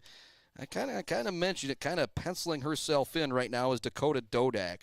Dodak has 3 runs scored in the game. I've got her at, 4 for 5, I believe, on the day. The single, a double, another single, and a home run. And actually, for a center fielder, too, Dakota Dodak's had quite a bit of action out there in center. Made some great plays defensively as well. Kind of got penciled in right now. Zaid Batchelder, baller of the game, Miss Dakota Dodak. Biggest play of the game might be that 2-run home run. Going to really open things back up for Aryana Brown. First pitch is going to miss to Briggs. Anna Briggs on the day is 1 for 3. It's the top of the 7th inning. Aggie girls lead at 15-8. Need at least 7 here in the top half of the 7th for Standish Sterling. And so if you're Emma Block, the game plan is simple. Go out here and throw strikes. Defense will make plays behind you. If Standish Sterling does get hot at the bat, you tip your cap. This one's going to be hit up the middle. Sanders from her shortstop position makes the throw in time. You can see the difference in the speed between Anna Briggs and Tyler Tunney. That was a very similar play to what we saw in the first inning. Nice grounder, hit towards short. Sanders made a good play, but Tyler Tunney was able to run it out. It's one of the plays I will not forget. One down, 2 outs to go for the Aggies to head to victory land for the second time this year. Again, both teams come to this game at just 1-1, not able to get a lot of games in. There's been some cold, and I don't think, usually you talk about mentioning the S word. I don't think I want to mention the R word again right now in the mid-Michigan area because we've had enough of it lately. Here comes the 0-1. This one's going to be popped up. Sanders from a shortstop position makes the catch, and that's always such a tough play when you're going from the infield out to the grass with your head in the air looking up for the baseball or softball. Great play from Sanders at her shortstop position. Now here comes the last lifeline for Standish Sterling as Tyler Tunney steps to the plate. She's 1 for 3 on the day. I've talked about that infield single a bunch back in the first inning. Just going to hit this one in between short and third for a base hit. Tunney going to keep things alive for Standish Sterling Central. They trail 15-8 here in the top of the 7th inning. The Aggies and Emma Block 1 out away from closing things out and heading to our Bird All-American Grill postgame show. Now at the dish is going to be Jordan Milkey. She's 1 for 3 on the day. She struck out twice. That one's going to get away from the catcher behind the plate. Moving up to second base will be Tyler Tunney. 1-0 the count. Stepping back in is Jordan Milkey. Walking into the back of the circle. Now towards the rubber in the middle of the circle is Miss Emma Block. 2 outs, top of the 7th inning. The Aggies 1 out away from closing out a 7-run victory. That's going to be on the outside corner. 1-1, now the count to Milkey. And we're now in the 7th inning over on the baseball diamond with Standish leading 6-4. Aggie girls lead it here 15-8. That changeup's going to drop for a strike as well. Block has already struck out 8 on the day. She would love to get to her number 9 with a punch out here to end the game. Here comes the 1-2. We sent foul down the left field line. Great job by Milkey there staying alive. Just barely got a bat on the ball there.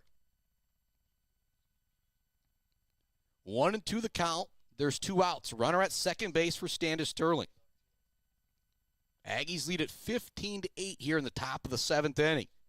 Standish has got to get 7 runs across. That one's going to be hit hard towards third base. It's going to be fair. 1 run will come in to score. Runner will move up to second base. A great piece of hitting there by Milkey as she gets the RBI double. And again, still a little hope left out there. The old Lloyd Christmas from Dumb and Dumber. You telling me there's a chance if you are Standish Sterling right now? It's 15-9, still a 6-run game as Chloe Markle steps to the plate. Markle singled her first time up back in the 2nd inning. She struck out on her last 2 plate appearances. 15-9, Aggie girls in front. 1 run across here in the top of the 7th inning for Standish Sterling. They need 6 more to at least tie the game. This one hit in between short and third once again for a base hit. Runner coming around to score. It's a great throw, though, from left field, almost getting the out. Oh, my goodness, out in left field was a great throw from Gross. It actually almost hit Melky in the legs as she was coming around to score. It's now 15-10. Markle now at second base. And back at the plate is Lakin Decker. The last time we saw her at the dish, they pinch hit for her. We'll see if that's the situation they do here. But everybody getting together right now. As I said, this is the old Lloyd Christmas from Dumb and Dumber. You're telling me we got a chance in this game. Still somehow trailing by 7 heading into the top of the 7th inning. They get 2 runs across. There is 2 outs. There's still a chance for Standish Sterling. And if you're Emma Block, as I said in the beginning of this thing, you just go out there and throw pitches. Who cares if you give up 1 run, 2 runs, 3 runs, 4 runs, 5 runs, as long as you come out of here victorious. Lakin Deckert steps back in. She has struck out and popped out to first base in her 2 plate appearances. She swings at the first one. It's popped out. It's going to be caught by McKinney at second base, and that'll do it. 15-10. The Aggie girls a winner over Standish Sterling in a game with just 2 powerhouse lineups. I said it a bunch in the pregame. This could be a 9-8, 10-9 game, and both pitchers pitched great, and they did. Madsen was good in the circle. Block was great in the circle. But the Aggies win it 15-10 here on the Mid-Michigan Sports Network. We're going to send it off to a bit of an extended break, and then we come back. We'll put a bow on this one with our Bird All-American Grill postgame show. The Lady Aggies of Beal City victorious 15-10 over Standish Sterling. Back to put a bow on this one right after this.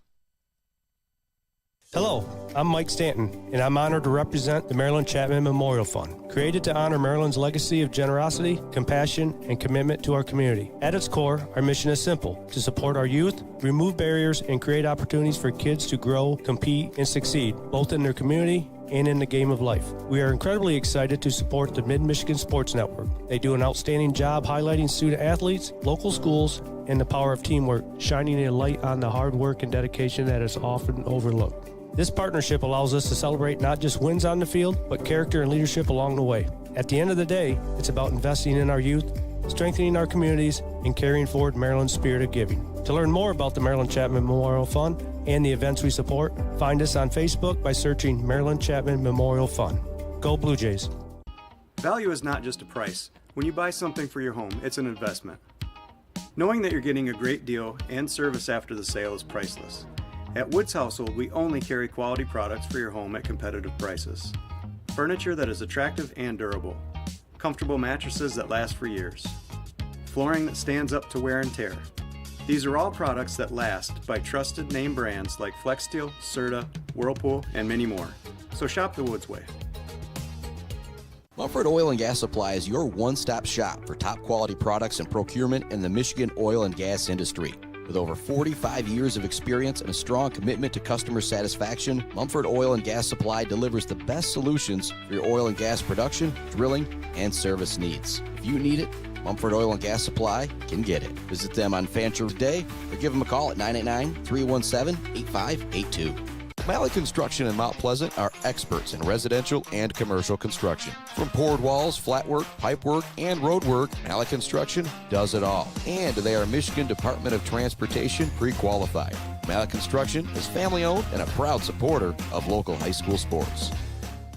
Bryce Updegraff with Pradium Realty, Robin Stressman and Associates thanks the coaches and officials who put in the time to help student athletes achieve their dreams and goals. For all of your real estate needs, the Bryce is right with Bryce Updegraff. With Pradium Realty, Robin Stressman and Associates, 989-620-6595. The Diner, where homemade favorites come to life every day for breakfast and lunch. From fluffy pancakes to savory sandwiches, The Diner has your cravings covered. Discover the perfect blend of comfort food and camaraderie at The Diner. Join them every Friday night till 7 for their famous fish fry. The Diner on North Mission, Mount Pleasant. Hiring a cleaning service doesn't mean you're lazy. Martinez Cleaning knows it means you value your time and want to come home and relax and not worry about the mess. Martinez Cleaning allows you to do just that. Come home and relax to a nice clean home. Schedule your appointment and learn more by visiting Martinez Cleaning on Facebook or call today at 989-289-8615. Let's head back to the action on the Mid-Michigan Sports Network. Welcome back to the action as we put a bow on this one. Final score update coming from the baseball diamond. Standish Sterling with some clutch runs in the 6th and the 7th. It is 8-4 Standish Sterling with the lead over on the baseball diamond, scoring 6 runs in the 6th and got 2 across here in the 7th and still just 1 out, and they are at the dish. But our final here in our softball game, the Aggie girls a victorious 15-10. 2 powerhouse offenses absolutely doing work in this one. Keely Peace with a solo home run for Standish Sterling. Jalen Yenna with a 3-run bomb for Standish Sterling. Slide over for the Lady Aggies. You got a home run from Dakota Dodak, a 2-run home run from Aryana Brown, a home run from Beth Block, and I literally got to go back through. Was there any other home runs? I don't think so. Just came in that 6th inning. So think about the Bills' custom fabrication of the game. It was the bottom of the 6th inning for the Lady Aggies of Beal City with 3 home runs. That will be our Bills custom fabrication of the game. Tip of the cap to Beth Block, Aryana Brown, and Dakota Dodak combining for those 3 bombs. Think about the Gates Drilling and Service, Weber Brothers Sawmill Timber, the game Mumford Oil and Gas Supply, drill of the game, J&J Auto Collision Report, definitely those 3 bombs as well. But our Zaid Batchelder baller of the game brought to you by Weefrich Financial. Again, it's a really tough one out here. Block did a great job in the circle, striking out 8, letting that defense play behind her. Aryana Brown ends up with a 2-run home run. I think 3 runs scored she ends up with, 3 RBI. But Dakota Dodak is going to be our Zeta Batchelder baller of the game brought to you by Weefrich Financial. She made some great plays out in center field. I'm just going to talk about what she did at the plate. In the first inning, she singled, came around to score. The only time she got out was to end that first inning on her second at-bat of the first inning. She popped out to short. Next time she came up was in the third inning. She had a 2 RBI double. Then she singled the next plate appearance in the 4th inning. And then in the 6th, she hit a bomb to kind of, I don't want to say close the deal, brought to you by Bryce Updegraff, Joe Wentworth, Brady Realty, Robin Stressman and Associates, because he had 2 more home runs after Dodak. But Standish had kind of answered with the home run, maybe, all right, we're going to keep it close. And then Dodak answers right back with a home run of her own to just kind of send a message to Standish if, this is not going to be your game in this one. 15-10 our final. The Beal City Aggie girls are victorious over Standish Sterling. I'll be back on the airwaves tomorrow, a 4 p.m. first pitch in Shepherd, as we get a look at the Shepherd Blue Jay boys as they take on Pinconning. But our final here, 15-10. Beal City girls victorious over the Standish Sterling girls. Our Zeta Batchelder baller of the game brought to you by Weefrich Financial, Miss Dakota Dodak. Chris Bachman signing off on the Mid-Michigan Sports Network. Till tomorrow, Shepherd, Pinconning,